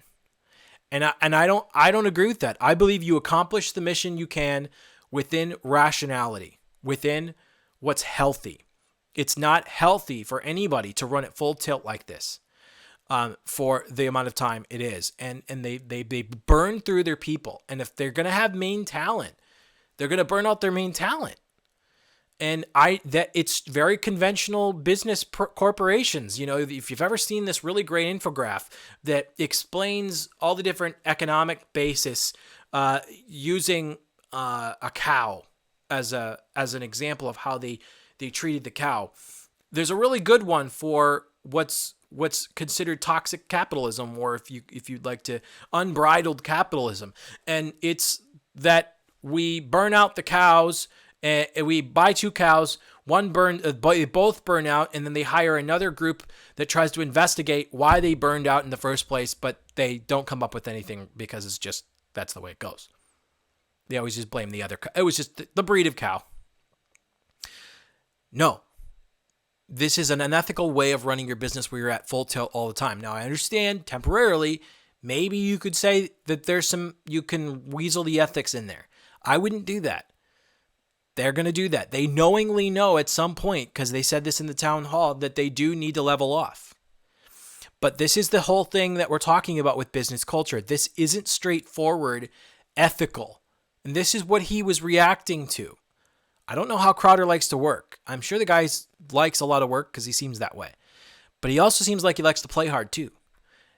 I don't think that's Daily Wire culture, according to what it's hearing. And so one of the things that seems to come out of this, especially so far, is I don't think Crowder was ever meant to work for the Daily Wire. He's just not a Daily Wire person. And what is that? A conventional business person. A conventional business person. They're conservative and they're unconventional in other ways. But when it comes to the tradition of how to organizationally run a business, they seem to be very, very conventional. And I haven't seen a whole lot that challenges the status quo of this unethical business culture in which we live, which burns people out, which extorts them, which says that we own you, which all that 9 yards. And I'm a conservative. But I am not what a conventional Republican is when it comes to business culture. And it's because I actually apply my biblical ethics to the workplace. And Jeremy claims to be a Christian. I don't really know where he's at with the Lord. But I'm sorry, it isn't biblical to run out of order, out of balance. And you can make all the analogies to, well, you know, the disciples did X, Y, and Z, willing to, you know, give up their whole lives for the cause. That's not the right context here. Okay. I could go into that, but I'm not going to. So let's continue with this difficult contract. Because our resources are limited, because we're trying to accomplish so much for our values, for our movement. So we pay for that out of our dollar, and then we pay ourselves. But, you know, that's how it works. I said, if the next day, one of the dollars, the ad dollar, goes away, now what happens? Should it be that you said something on your show that caused that $1 to go away? Now, you keep your $1 and we make $0? I said, that wouldn't make any sense. Obviously, you would have to lose a little and we would have to lose a little. I said, we're trying to sort of emulate the idea of a joint venture. And Stephen said, no, you should lose all the money. It's your business. And I said, well, Stephen, how would we have a business? Why would we be in business? And how would we stay in business? And Stephen, this is a very important point. Stephen, again, I think the most entertaining, talented person in the conservative movement. I think one of the most entertaining and talented people in entertainment generally in the country today, has created a very successful content generation company, a very successful production company. But Stephen's never had to create the company that actually distributes, markets, and monetizes all of that content. Good point. Good point. Okay, I get this. Stephen has limited assessments of what he's on the back end of things, on the whole back end. And I'm not saying he does. When I'm pointing to the objections I'm seeing about what the Daily Wire's got in this content, it's not to the assumption that Stephen has all the wisdom in the universe here. It's quite the contrary. I'm not a big fan of Steven Crowder. I think he's great. But what I'm more interested in is the ethics that the Daily Wire is doing is my question. And I don't like this, and it's the way they're winning business. I don't see that it's totally in a way that would be evil or malevolent, but it does co-opt by adapting, but basically taking the terrible father of business culture and incorporating the terrible father and not recognizing the areas in which you should become the benevolent father, using Jordan Peterson's framework of analysis. The terrible father of business culture is the culture that is very tyrannical. That's the whole point of the idea of the patriarchy. This is not you need the patriarchy, you need the structure, and you have to recognize that the structure is good. But there are, where order and structure go too far, tyranny comes behind. And so there is the relationship of the individual creator to be able to update the state, update the organization from its malevolent, from its decay. And this is the key. If you're unwilling to extend a collaborative relationship in the contract writing of a business relationship, then that's problematic. The contract doesn't seem very collaborative. Whether or not Jeremy's external intentions for the contract was where it was, and it does say it's a non-exclusive clause, fine. The contract doesn't seem like we're going to work this out together. And I think that's what he was reacting to. Now, he still should have come back with a whole list of highlights to go, okay, here's why we'd like this to see if this would be the next fit. But maybe Crowder was judging based on, look, I'm definitely not a culture fit. Unfortunately, though, he went a step further and then tried to blacklist the Daily Wire as some demonic organization in league with the left. And that whole thing, the conspiracy theory mindset of the Daily Wire is ridiculous. I don't see that in here. I only see the Daily Wire, like anyone, being influenced by the latent, terrible father of the business culture and not being aware that they're perpetuating it. And that's just the way it goes. They sometimes they're willingly aware. So sometimes they actually believe it's fine. And there are those of us who don't. We believe that that tyranny in business occurs just as much as tyranny in I believe that tyranny in business occurs just as much as tyranny at the state. And all men having power ought to be mistrusted, and we should be collaboratively coming to the best solutions together. Yes, there needs to be hierarchy. Yes, there's a role for that, but it's not at the expense of a collaborative relationship.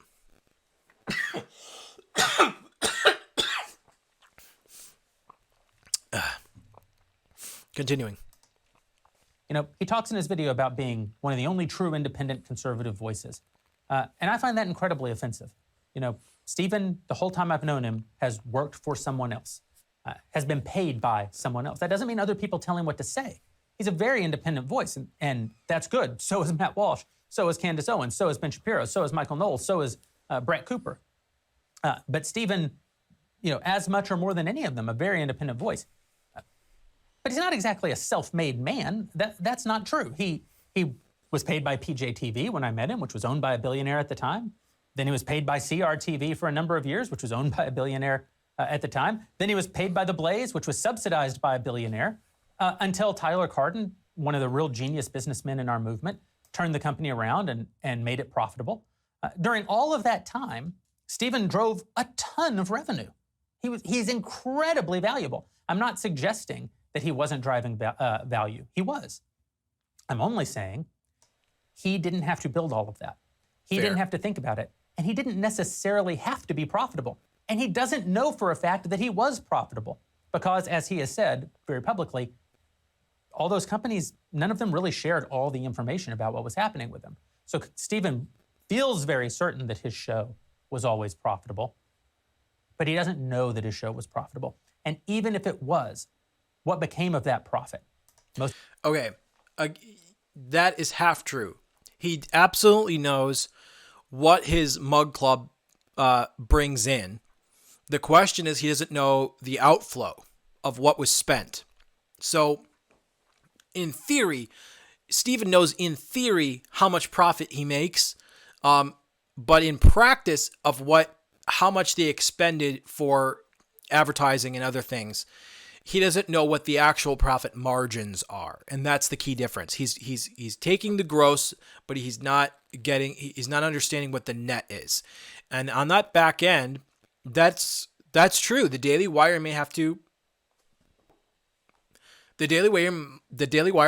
educate Stephen on this, and clearly, that wasn't going to happen in this context. But maybe he didn't understand the whole context of this, and that makes a lot of sense to me. So let's continue. Most of that profit almost certainly was reinvested into growing the infrastructure and growing the technology and growing the marketing and growing the compliance. That's how business works.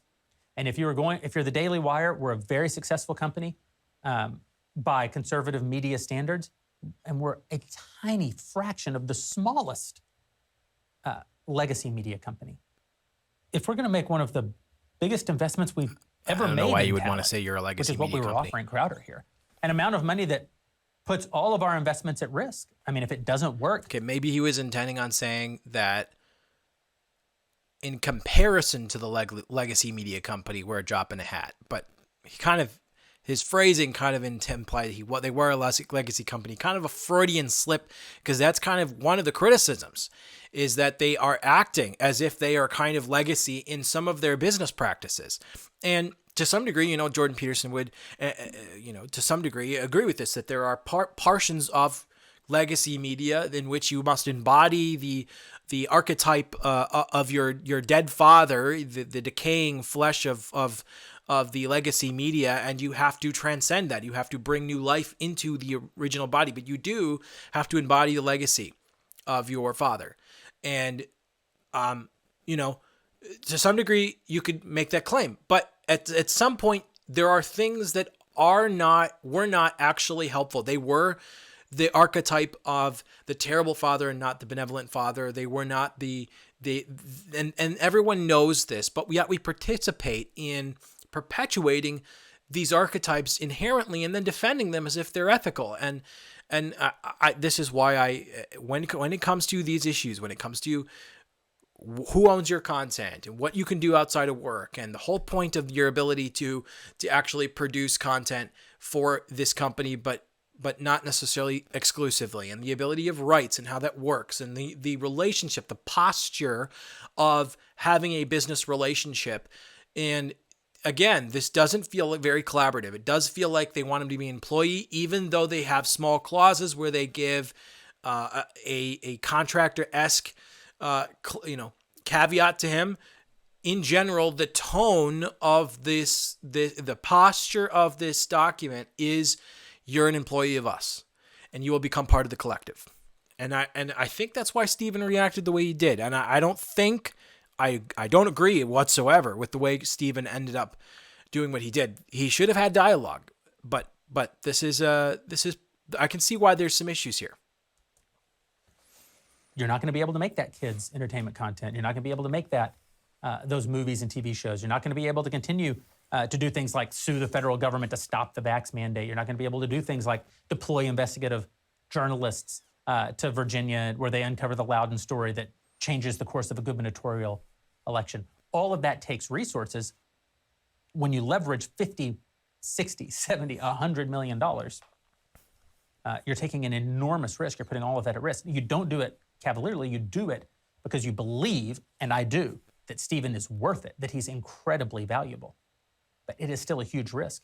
There's also a time factor. He might drive all that There's revenue. risk. I don't know what about if huge it takes risk, a but there's year or risk. even 18 months to bring over those Mug Club subscribers, to get those advertisers spending? First time he mentions Mug Club that I remember here. First time he mentions Mug Club. I'm sorry. He has a jack ton of Mug Club members, and they are going to bring in a beastie amount of money. So to claim that, oh, well, you can't really rely on the Mug Club numbers, we kind of have to have our contract set up that, we don't rely on his Mug Club numbers. That makes no sense. When you have a guy who's clearly brought in loyal fans at a high level, they're going to come in. Like even if a third, as Jeremy from the Quartering said, even if a third of this comes in, you're going to get significant benefits as the Daily Wire from this that far exceed what you're currently doing with them. And for him to minimize that is, again, kind of insulting. The Mug Club has been a huge success. Now, he's going to probably, he's probably going to smooth this over a little bit, but regardless, it's not recognizing how significant Stephen's presence is and what it would do to bring all of those subscribers in. The revenue would be infinitely more. And so this document is very myopic. It's very traditional. It's very buttoned down, very cold in its outlook, though they make some concessions. The rest of the document is cold. And so it's almost like they needed to keep going. Like they started to adjust this to make it a more friendly document, more, amazing friendly Spider-Man. But no, they kind of stopped. And so the second half of this document gets cold. Right? Well, you're losing 8 figures a year in the interim or 7 figures a year in the interim while you're doing that. So you can't just say, we're going to pay you $50 million even if the show doesn't bring in any money. That's not punishment. First of all, $50 million minus 25% is not punishment by the standards of any human being in the world today, right? That's not punishment. That's just reality. He would still be being paid millions and millions of dollars. I still don't understand this 25%. Is this a just sum? And I would challenge it. Where are they getting this 25%? Is it completely arbitrary? How do you know that the punishment doesn't fit the crime? If you don't bring in a certain amount, like why 25%? Why not, like, let's put together what the losses are and then we split that.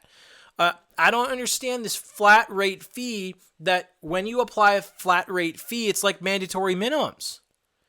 It's like you're assuming guilt that's going to be at a certain level, and it may not be. Now, some mandatory minimums work, but some don't. And there is a significant disadvantage in this context, going to this context, where you are not nuancing whatsoever this to the potential that there's realities outside of our control because they are absolutely out to get every conservative. This contract doesn't reflect that. And that's why people, including people online, that's why people have been seeing these receipts and going, this feels like a penalty, because the punishment doesn't seem to fit the crime in ratio. Where's the breakdown? What is this 25%? And we would be actively working with all those people that we're paying out of our cut to go find new advertisers to replace it, at which point he would be making his money again. Right. Same with the content strike. If any major platform, YouTube, Facebook, Apple Podcasts, Spotify, issues a content strike such that Crowder's content cannot be monetized on the platform, then again, there's this 90-day concept, and again, there's this 25% reduction. Now, Stephen, Why 25%? There's still no description of why the 25%, and that's why it's potentially a problem. That's why it tends to be read as a penalty, because there's no explanation for why 25%. And then when you aggregate this, is what's coming up in the document there, it's going to be, if he were to get struck and canceled across a lot of these platforms, he's out. And that's ridiculous. Why wouldn't you protect your people? Instead of like, all right, well, we lost a lot of money. How are we going to scale this back so that we can get back out there? The contract doesn't have that language built in. It doesn't have that posture whatsoever. It's like you screwed up, you get penalized. And again, the 25%, that's why it's problematic. There is no rationale or explanation for why they're applying 25%. Why not 15%? Why not 10%? Why not 100%? What is the rationale for 25%? And this is going to keep going, as you'll see in the rest of this document. He was very upset. He said, I've already been demonetized on YouTube. That's the kind of thing in a negotiation. You scratch through that with your red pen and you say, Stephen's already been demonetized Stephen should from YouTube, be doing so we that, can't yes, start the but deal at chose minus not to. 25. You have to already have anticipated that, and that would have been fine. That's just a very common. But if he were making a significant portion of his revenue on YouTube and he lost that revenue, it's not punishing him to say you will make less. We're all going to make less. The real punishment would be if we took all the hit, continued to... Mug Club, they're not taking all the hit. Like, again, this is the problem. See, it's not recognizing the role that Mug Club plays in insulating them from the penalties of the radical left. They're not taking all the hit. They're losing the brownie points that they get at the end of the day, but they're not taking a full-on hit. They're gonna make it up by just having Mug Club. To pay him guaranteed money, whether his show makes money or not, and then we lose the business as a result. And now no one pays Stephen anything, and no one releases Stephen's content. That's not true. He has to go build it all from scratch in crisis. And that makes no sense. Ban. The Crowder content cannot be released on any of the major platforms because of his content being banned from those platforms. Then we'll reduce the fee if YouTube 20, if Apple 20, if Facebook 10, if Spotify 10. Same kind of concept. Summarizing that, look at if that, again, usually when cancellations happen, they happen across platforms. So you're looking at 20, 40, 50, 60% plus 25. You're looking at almost 100% that you're going to lose your money. If this is a game designer and you're designing your game in which to penalize, incentivize and not necessarily penalize, but it has a form of consequence for certain things to make the game interesting. If you put something like this in a game design where essentially by the end of a certain point, the game is over, right? And you do that so quickly where there's no way that as soon as one bad thing happens to you that's cataclysmic, it's not just like you lose everything. It's like you can't even play the game because it's not possible to play the game because the game is going to be sabotaged by design. That's the goal. The other team's trying to, sabotage you. And in this case, the left is the other side, not conservatives. And so this is where it comes down. You don't have built in this when the game is already rigged against you. Another way in which this creates another level of difficulty. Why? Again, arbitrary numbers, 20%. Where nothing, there should be descriptions of how they came to this percentage. Why 20%? Is that a total, an analysis of previous issues and they've lost 20% of revenue usually, so they come up with this general number? Regardless, it's not specific to what would have happened in Crowder's case because it's not based on actual numbers. It's not based on, when you take a hit, it's going to be like we're going to take the number we lost, we're going to split it in half, and we're going to share in the loss. That's different, and that would have been rational. But to apply an arbitrary... By the way, let me explain something to all of us, just to point this out. We all know this, but let me point this out. What really makes a tyrant a tyrant? It's not just he's just, looking to do bad things. It's that his application of what he believes to be true doesn't fit the problems. It's an overreaction to the problems and the chaos of the world. And it's actually a misidentification of where the problems actually come from. They don't come from the people, they come from the circumstances. And yes, people, they don't, the problems, they come from the bad, oftentimes bad design and bad planning. And yes, there can be bad character, and you deal with that on that basis. But in this case, this is a design flaw of the way this contract is being put together. Why would you do this? And there's going to be no rationale that explains this like this, that makes this sense of this. Let's see what he said. This makes no sense. I don't understand why you would come up with an arbitrary number rather than whatever the losses are, we split the losses. This could be way more than the losses are.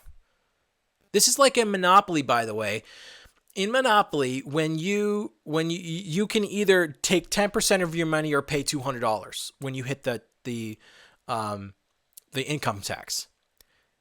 Usually, it's better to do the percentage. But if you got a crap ton of money, it ain't better for you. If you got a crap ton of money, it could be way better for you to actually pay the $200. And that's where this is getting into in the weeds, is if you've got a crap ton of money, which is this would have been for that, a lot of money. This is not a rational number. This needs to be based on the number. That's why it's unjust. That's why it's tyrannical. That's why he reacted the way he did. Apple 20, if Facebook 10, if Spotify 10. Same kind of concept. If the content simply cannot appear and therefore cannot not only be used for marketing, cannot be used to grow the brand, also can't be monetized, well, we can't pay him the same as if it was. If you're making 25% of your money on YouTube, and now YouTube is permanently gone, you can't make that money anymore. It's not punishment. And this is really what it comes down to. Stephen's philosophy seems to be, I deserve to be paid millions and millions and millions of dollars, whether my show drives the revenue or not. Mug Club. That's not a business relationship. He's not looking for a business relationship. He's looking for a benefactor. The Daily Wire is not a nonprofit. We aren't benefactors. We're a business. Okay, in the context, if this was somebody else, if he didn't have Mug Club, if he didn't have such an incredible grassroots support system already built into Steven Crowder, he wouldn't be wrong. He'd be completely on par here on this issue. But that's not simply the case. So again, part and parcel of this problem is that they are not taking into consideration the particulars of the person they're dealing with. And when you're not considering the individual you're dealing with, you will make bad decisions. You will absolutely make decisions that harm relationships when you're not treating the person in front of you. You're treating them as an entity. And the person in front of him has already been canceled by the left on social media. And the person in front of them already has ways around that. So to apply these arbitrary penalties, and they are absolutely that still, until they make it based on the ratio of what they both lose, they're arbitrary penalties. That's where he reacted this way. I still think he's wrong to not have come to the table, but that doesn't negate the fact that this is a bad strategy overall when you're not considering the individual you've made the contract for. We only get to eat what we kill. And, at the very beginning, we thought maybe we could do like a joint venture with Stephen where we have the same relationship. There's no guarantee of money. And if there's more money, he gets a cut. And if there's less money, he gets a cut. But we knew, no, Stephen, at his level, his history, his experience, he just needs a big guarantee. He's earned it. But we still have to replicate in the deal some measure of that shared responsibility. And that's all this was meant to accomplish. You say, well, it's the same in the end anyway, because you're still telling him, if you say something YouTube doesn't like, we're taking away your money. Well, no, if YouTube would be the one taking away the money. We're just saying that we can't bear the entire brunt of that. No, that's not actually whatsoever what this actually said. We're going to back this up. We're going to take a look. There, under no circumstances does this contract, let's take a look. Let's come back up here at the strike. If any major platforms, YouTube, Facebook, Apple Podcasts, issues a content strike, so that such a time that Crowder's content cannot be monetized, and the company is not able to resume the self-issue in 90 days, then the fee will be reduced. Who's reducing? Who is the one acting upon the reduction? It isn't Crowder. It isn't YouTube. By the way, YouTube. Facebook, Apple Podcasts. It is the Daily Wire who would be enforcing this. This isn't, again, if they were taking simply the penalties from the losses, you wouldn't have had a number in there. It would have been whatever the losses are, we both share in them, we split it in half. And we will account them this way. But this is not that way, and this is why it makes it tyrannical. Okay? It's not based on an actual total. It's based on a percentage that's arbitrary. And this should have been absolutely changed. And Steven should have had this opportunity. Steven could have, in fact, bettered himself and other people's deals with the Daily Wire if he could have pointed out these flaws in their contract. But this is not good for the Daily Wire. This is, I'm sorry. So then, again, if the Crowder content cannot be released on any major platforms because of Crowder on his content being banned from those platforms, then the fee will be reduced. Who is reducing? Then the fee will be reduced by. Who's reducing it? It isn't these providers, like Jeremy just said. It's the Daily Wire. That's why they're penalties. If it was directly from, if it was like, you couldn't put a number to it because you wouldn't know what they were going to reduce. You wouldn't know what they were going to penalize you for because you don't know how much money you're going to lose. They decided to come up with a round number to just, well, we're just going to say everybody has to give this much. That's not just. That is a penalty. That's why people are saying this. The penalty has to fit the crime. And if you want to take it out of those terms entirely, the problem has to have an appropriately proportioned solution, and this is not that. From those platforms, then we'll reduce the fee if YouTube 20, if Apple 20, if Facebook. Daily Wire is not a nonprofit. We aren't benefactors. We're a business. We only get to eat what we kill. Money, he gets a cut. But we knew, no, Steven, at his level, his history, his experience, he just needs a big guarantee. He's earned it. He didn't get that guarantee, by the way. There's no big guarantee. The deal, some measure of that shared responsibility, and that's all this was meant to accomplish. You say, well, come over to Mug Club and become a subscriber. And then YouTube is the vast, overwhelming majority of Steven's audience.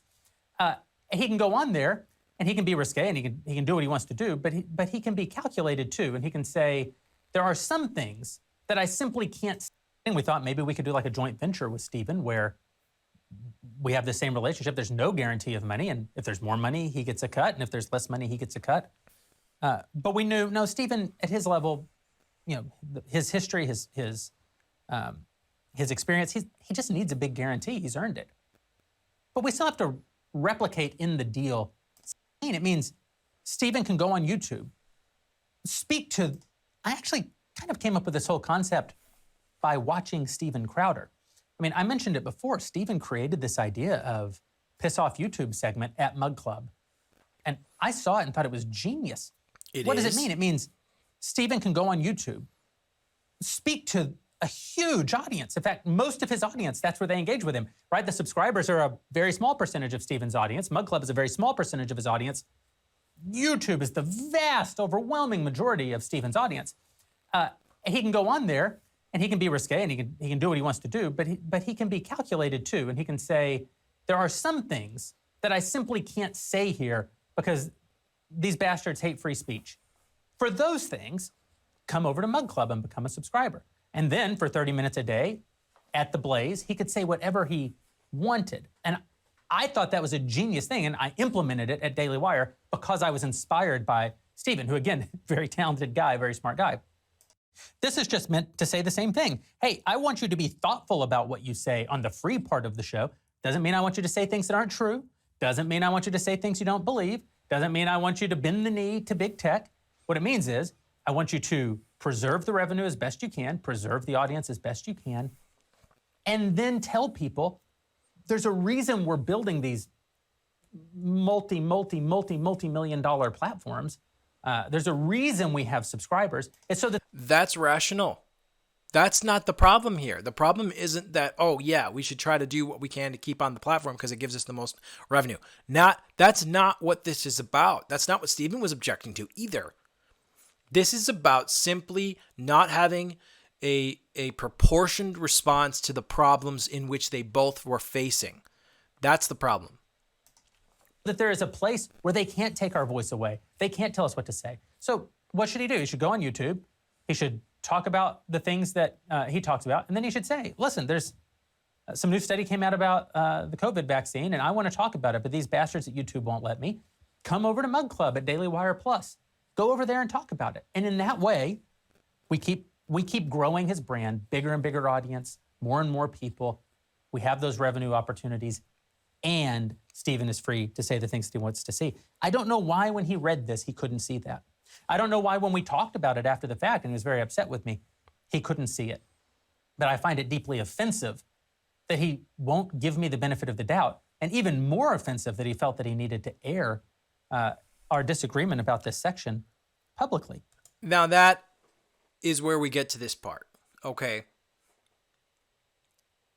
Totally bad form overall. I mean, right now I'm talking about this because I know, and it is fascinating to know the insides of the Daily Wire, which kind of was somewhat forced, though it wasn't intent. He didn't have to do that. What he's doing here, it's pretty awesome that he's being this transparent. But Steven Crowder did not need to do this. There was absolutely room to discuss. I completely empathize with his reaction to the terrible father that has been incorporated inherently into this, organization called the Daily Wire. There are the terrible father archetypes of the business world getting sucked up right into it, and it's showing up in this contract. And I completely agree with him on that. But it's what you do with the problems that show your character.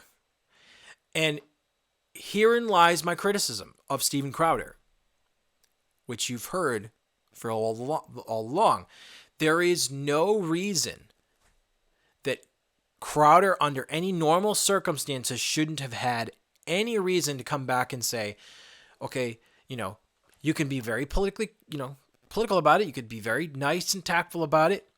I definitely would like to have a great conversation about the contract you have, and I have some great suggestions to make a great collaborative partnership. You could brown nose a little bit on that, but what you really would like to say is this first draft is really crappy, and it kind of is offensive, and we need to kind of work this out. What the heck? And Steven, being Steven, said what he would have liked to say inside. He said it out loud. And if you're going to have a healthy friendship, yes, you want to be honest, but there are times to be tactful. And more than that, there are times where what's on the inside is actually sinful, not authentic. And Steven purports to be a Christian, and so does Jeremy. This is not good. We didn't even talk about that yet. Okay, let's just talk about that for a second.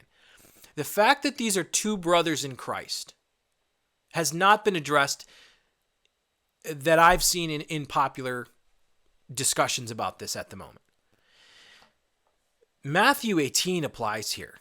When you have two brothers in Christ, Matthew 18 applies. And for the fact that Jeremy wasn't given Matthew 18, where Stephen was offended,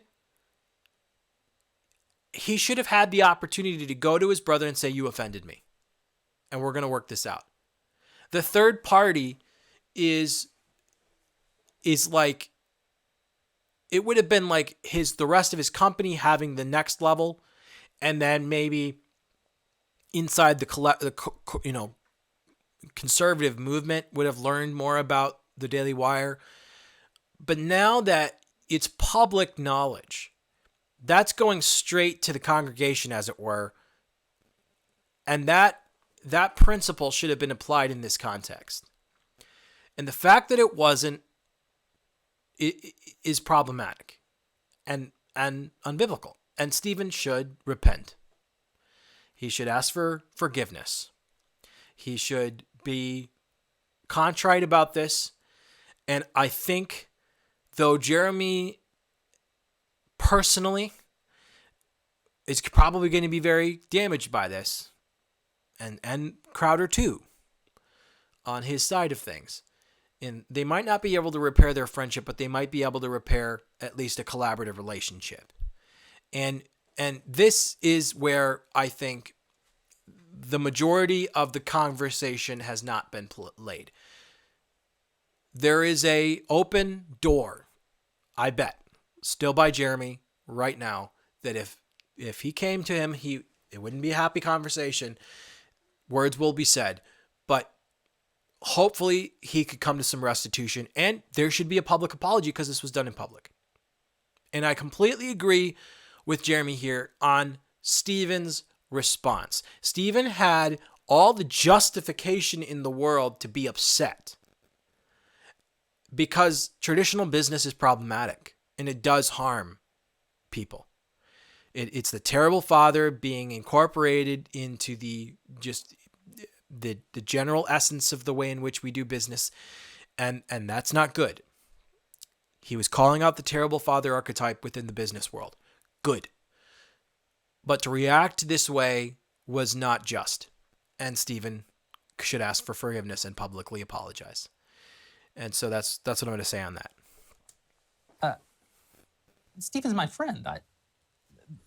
He's my ally. It's just a low move. And I'm sure he thinks he's standing on principle. The problem is, you might even think that, first of all, friendship is a principle. You might think, yeah, but some things have to be more important in the public space than friendship. I don't know if that's true, but let's say that it is true. You have to be right. Matthew 18. Matthew 18 would have principles. Yes. When someone's doing something wrong, ethically, what do? This was a private conversation. This wasn't a public thing.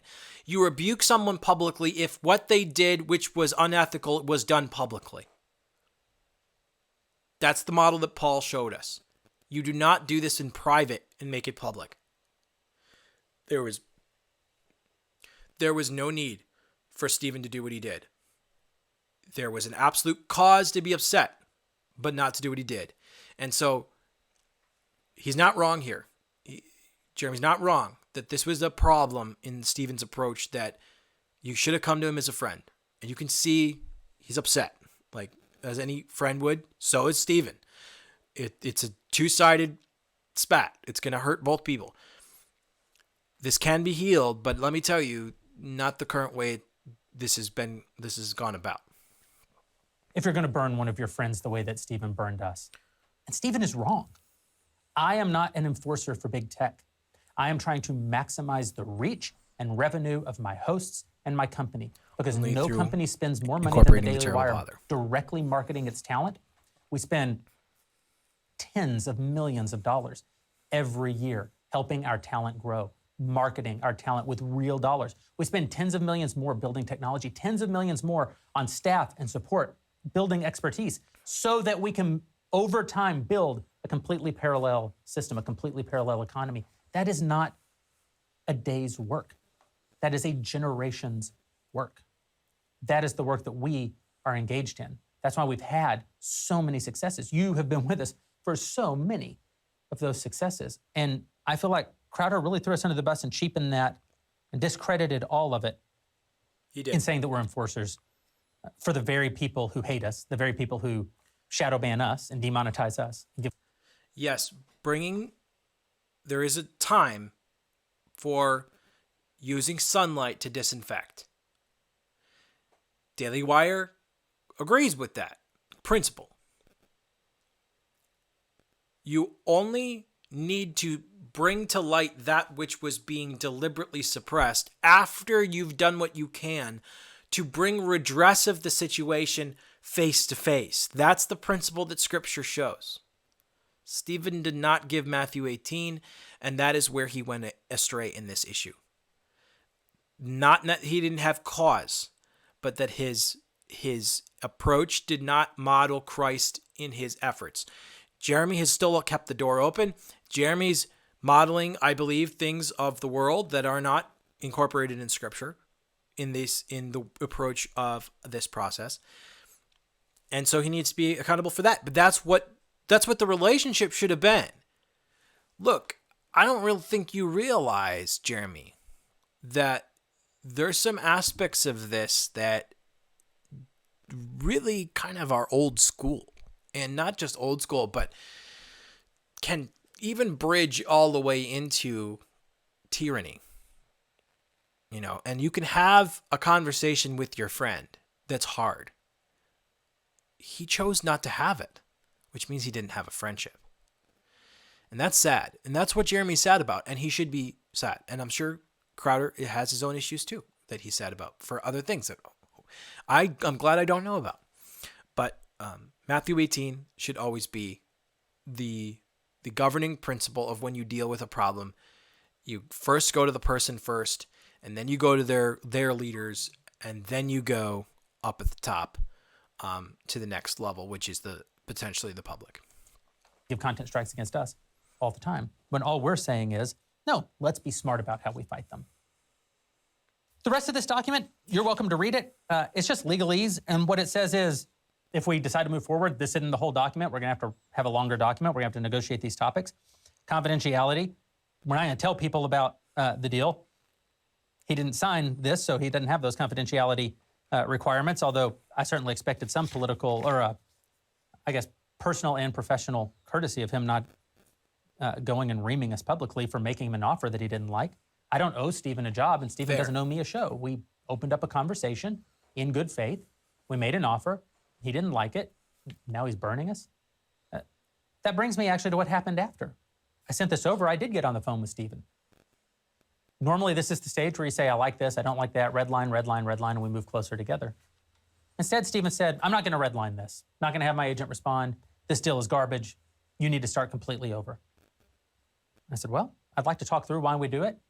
And he listened for a little bit, and he said, well, you're just wrong. You don't know anything about business. My business model is the right business model. And of course, that's unfair because Stephen hasn't run this part of a business before. Stephen likes to say, I'm only on the air because of Mug Club. It's true. But Stephen couldn't tell me how many subscribers he had. I said, how many subscribers do you have at the place? He said, I don't know. They don't tell me. And I'm sure that's true. He said, but I'm confident. I guarantee you it'll be 350,000 on day one with no marketing. I hope that's true. But I can't take that risk. I've never seen that to be true.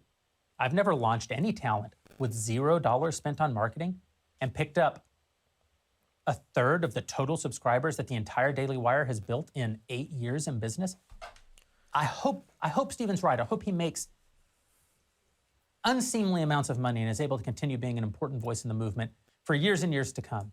All good, well intentions and wishes, but he has shared numbers in the past. Whether or not they're full-on specific numbers, that's one thing that is interesting. The fact that the Blaze doesn't share that, it's not a very good business practice, especially of your top creators. It's good. Knowledge is actually good for people to know. And that's part of traditional business, is keeping you in the dark. And it's because knowledge is power. They don't want you to have knowledge because then you have power. That is a traditional tyrannical practice. If you ask any dictator, what do? They control the knowledge. I do not agree with that strategy. I don't think that's healthy. I think that there are some things that just from a practical standpoint, people don't need to know about, but their own success is a metric that they should know. And Stephen, this is a mark against Stephen here.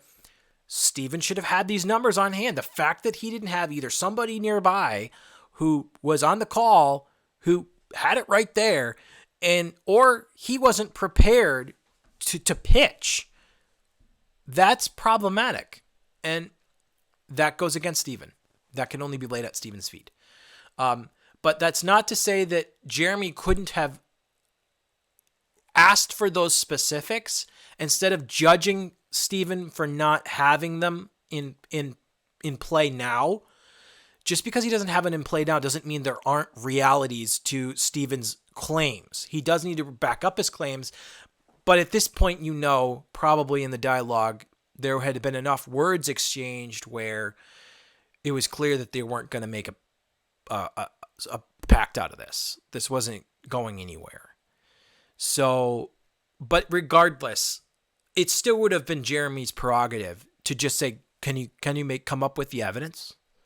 Instead of asking him to be on the spot. And that wasn't very fair of Jeremy either. But, it was an argument. So you don't always say the best fair things, in that argument. And he's still probably working through that. And so is, of course, Crowder. So this is where human dealings gets muddy. But we can still, as outside participants, bring to bear critique that is justly applied.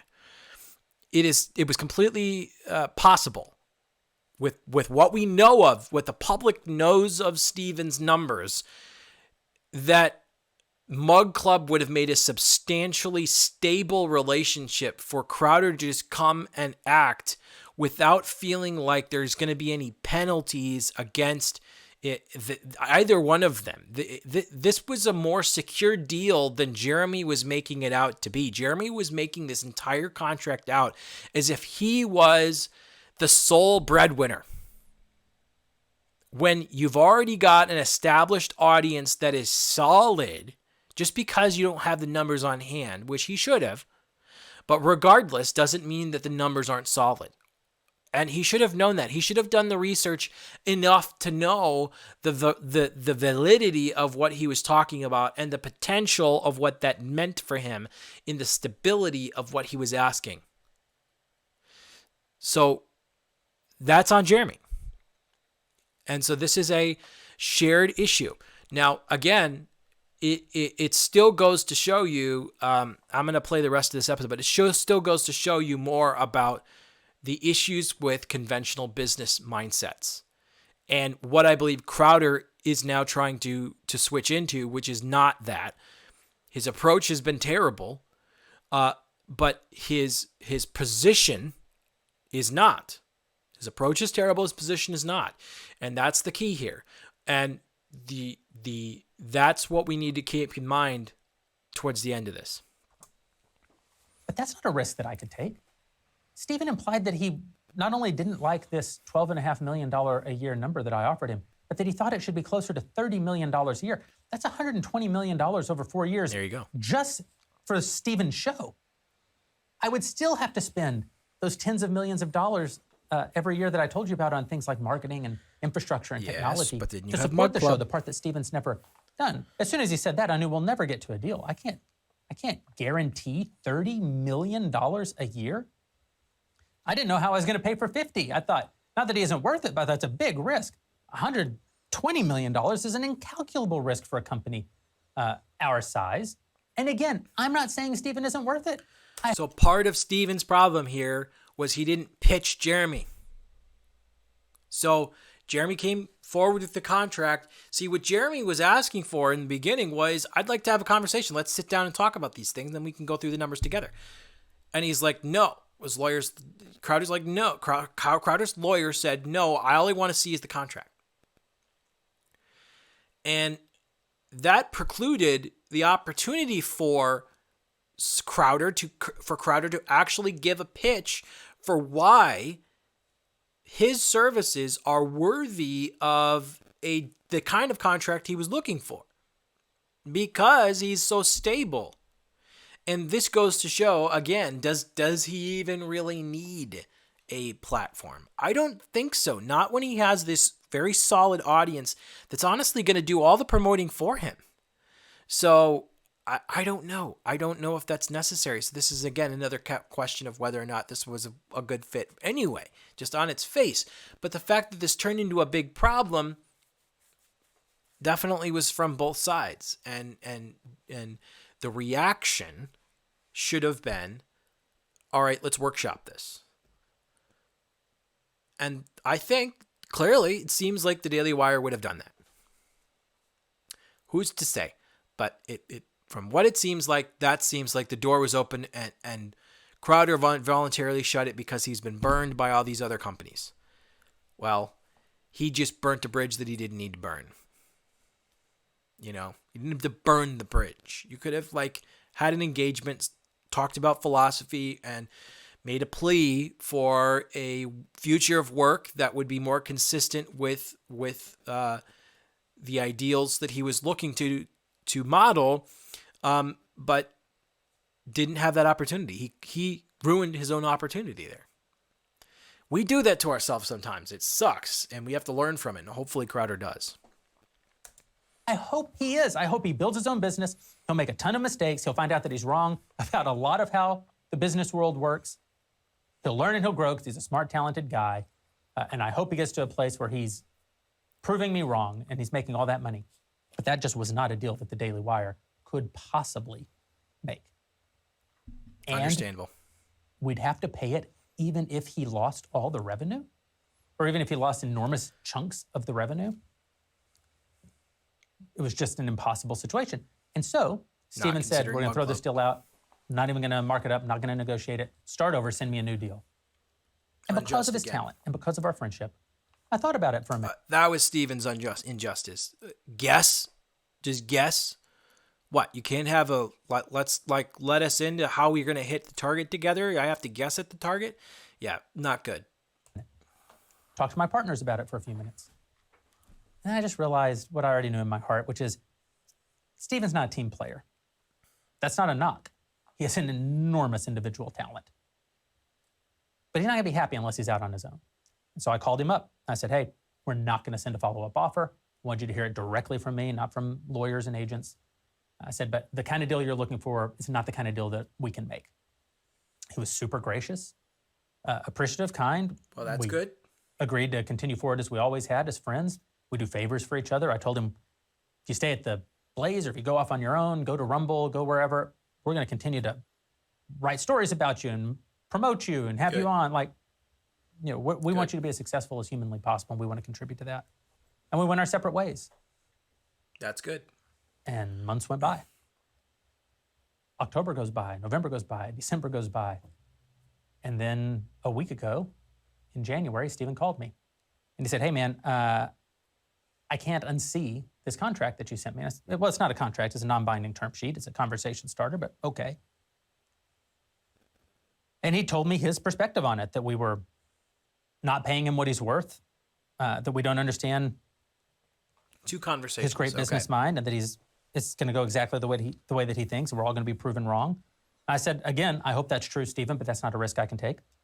And then he said, and you're just an enforcer for big tech. You're hurting young talent. Said it personally. I said, well, Stephen, first of all, no two talent in our company have the same deal.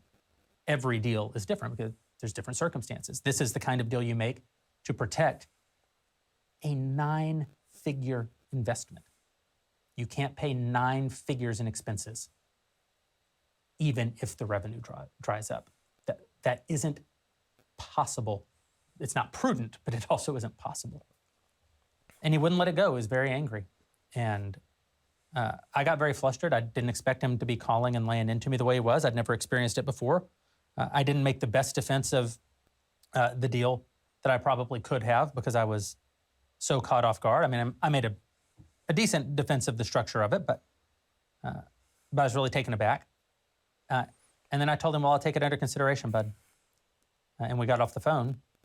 And then I wake up yesterday and he puts out this video laying into us the way that he did. And, he redacted parts of the document. He didn't name us by name. And I'm sure on some level that was meant as a courtesy. But all it really did was create suspicion in our audience. I know a lot of you have been out there defending us, saying, well, this couldn't have possibly been the Daily Wire. And I don't want to be the guy who 3 weeks later, Stephen or someone else says that it was the Daily Wire and you feel betrayed. Like, why'd these guys leave me out to dry? Good. I appreciate your impulse to defend us, but we don't need to be defended. This is a fair offer. It's an offer that would have been negotiated. I would have paid him more. The fees would have been lower. Fee would have gone up. Penalties would have gone lower. Number of work days probably would have shrank. He would have done a little bit less content, and we would have inched our way like this, either to a deal or not to a deal. Okay, fair That's not how Stephen chose to operate. And now we find ourselves here where we're having this public dispute I'm having a public dispute with my friend of the last decade, which is one of the saddest things I've ever faced in public and professional life. It's just a horrible thing, but I do owe it to those of you who are out there defending us. I owe it to Daily Wire Plus subscribers to say, We need to be defended, but I owe you offer. I'm those who proud of defend the it. offer. I think it was innovative. I think it was meant to make sure that we could mutually succeed. I don't need to tell you that we're committed to fighting the left. We fight the left as hard as anyone. You might say, well, you guys are wrong sometime. Ben was wrong about this one time, and you were wrong about that one time. And yeah, we don't claim to not make mistakes. This actually isn't one of our mistakes. This is a great, respectable offer that we made to a good friend of ours, a mega talent, and now it's... Okay.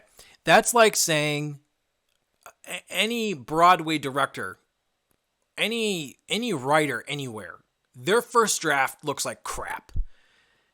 They know it's crap. And that's what this is. It's crapola. I mean, there's some redeeming qualities of it, so there's some diamonds in the rough there. But a lot of it's buried around crap. So to say that this is good, it isn't. It isn't at all. There needs to be a lot of nuance here that isn't fair to both parties. That is a traditional business ideologue's assessment of fair, which means it's just standard business. That's not fair, because standard business is applying the terrible father archetype, the tyrannical, to the local level, but not the necessarily the national level. And, Ben Shapiro has discussed this, that he believes that you can be tyrannical on the local, but not at the top level. And I don't believe that. I believe tyranny everywhere is an offense against God. And that's the case in business. And so when there's tyranny in business, it's good to call it out.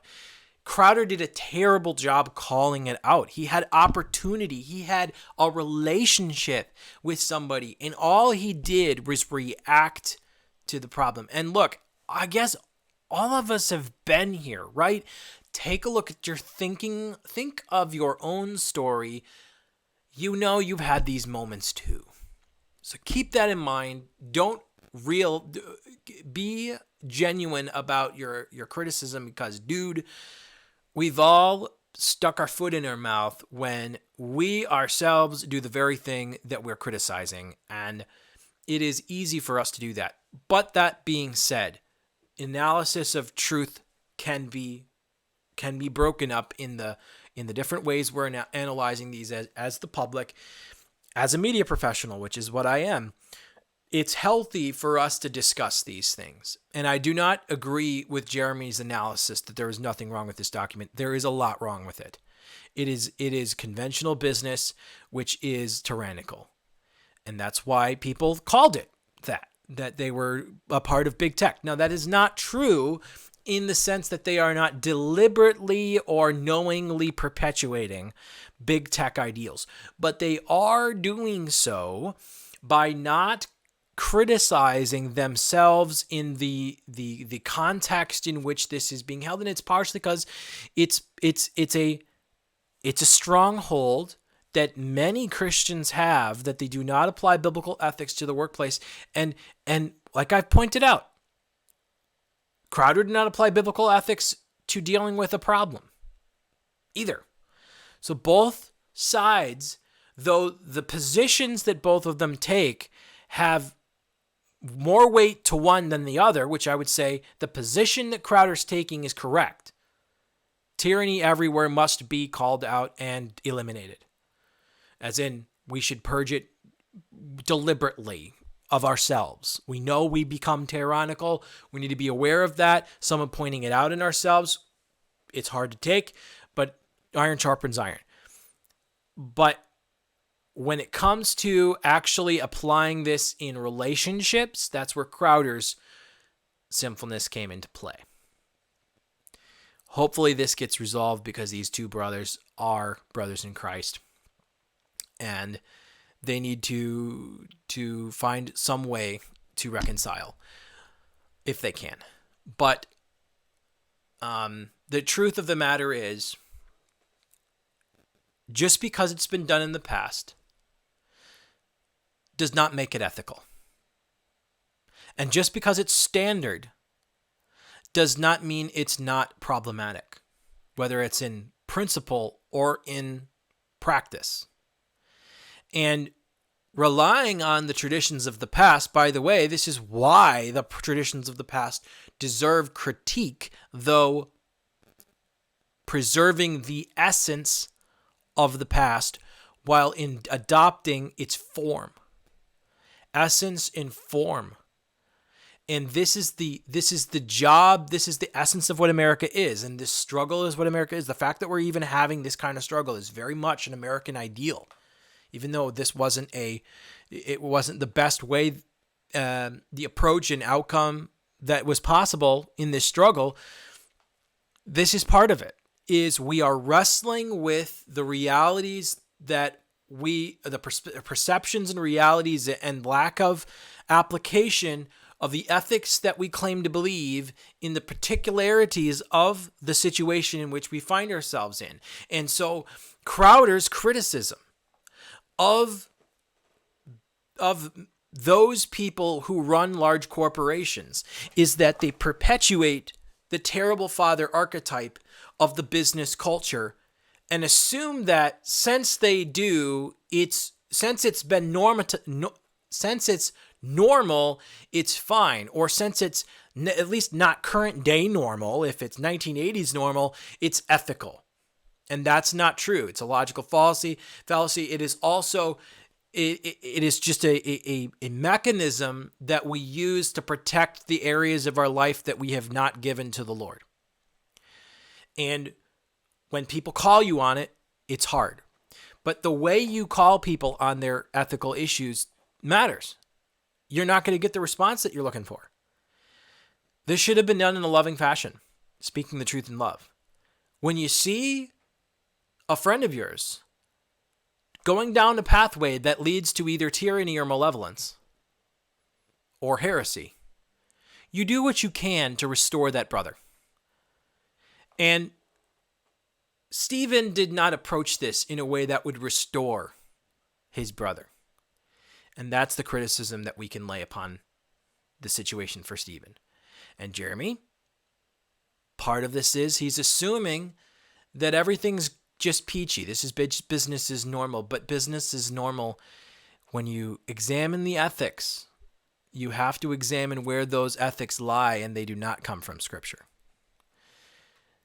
The principles of conservatism that apply on the national level do actually apply to the local, especially in business. All power everywhere should be mistrusted. And we should mistrust it in ourselves. And I'm sure Jeremy does that to some degree. But all of us have blind spots.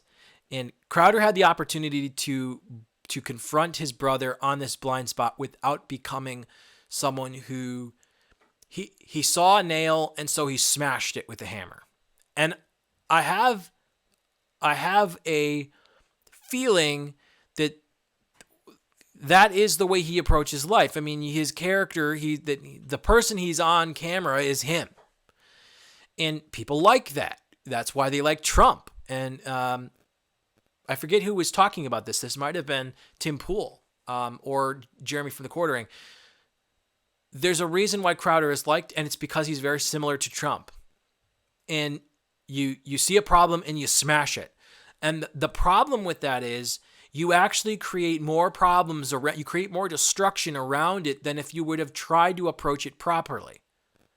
And we cannot think that we're going to make any progress in this world if we continually assume that every single person is the enemy, even when they exhibit some characteristics that are in line with those we oppose. They're not an enemy, and I wrestle with this too because of my background in organizations, tyrannical organizations that I've tried to survive and fight. And it is a battle worth fighting. And Jeremy fights this on more of a national level. And it seems that to some degree, he's trying to fight that on the local level to some degree. because he's willing to give his people freedom of speech, which most companies do not do. But this is not necessarily the case. He has an area of blind spot, and Crowder had the opportunity and he missed it. Hopefully Jeremy thinks about this. Now, it's going to slightly reinforce it now, but hopefully he considers the truth that when you're working, your biblical principles have to apply, of how you run the church has to apply of how you run your organization, because the church is the model that God has designed for human organizations. And why would I make that claim? Because we are to go throughout the world and preach the gospel, which means as soon as they become a Christian, they're part of the church. So when you become a brother in Christ, there are principles that apply to you in how you operate. And therefore, if everybody in the world was a Christian, the church would be the model for how our organizations work, because we'd all be the church. It only makes sense. And so God has given us a model on how to appropriately do things. And if you think about your church model, that's not what I'm talking about. I'm not talking about your particular denomination or your particular being raised and how they did church. I'm talking about what Paul describes in the New Testament. Don't hear when I'm saying the church is the model for the organization that you think, oh, my version of what I grew up with is the church model, and that I'm saying you should be using their model. No. The Word of God is our model for all things. And in this instance, one of the areas where we see the most errant in this area is because they are not using the model of the church on both sides. And that's where we get off base.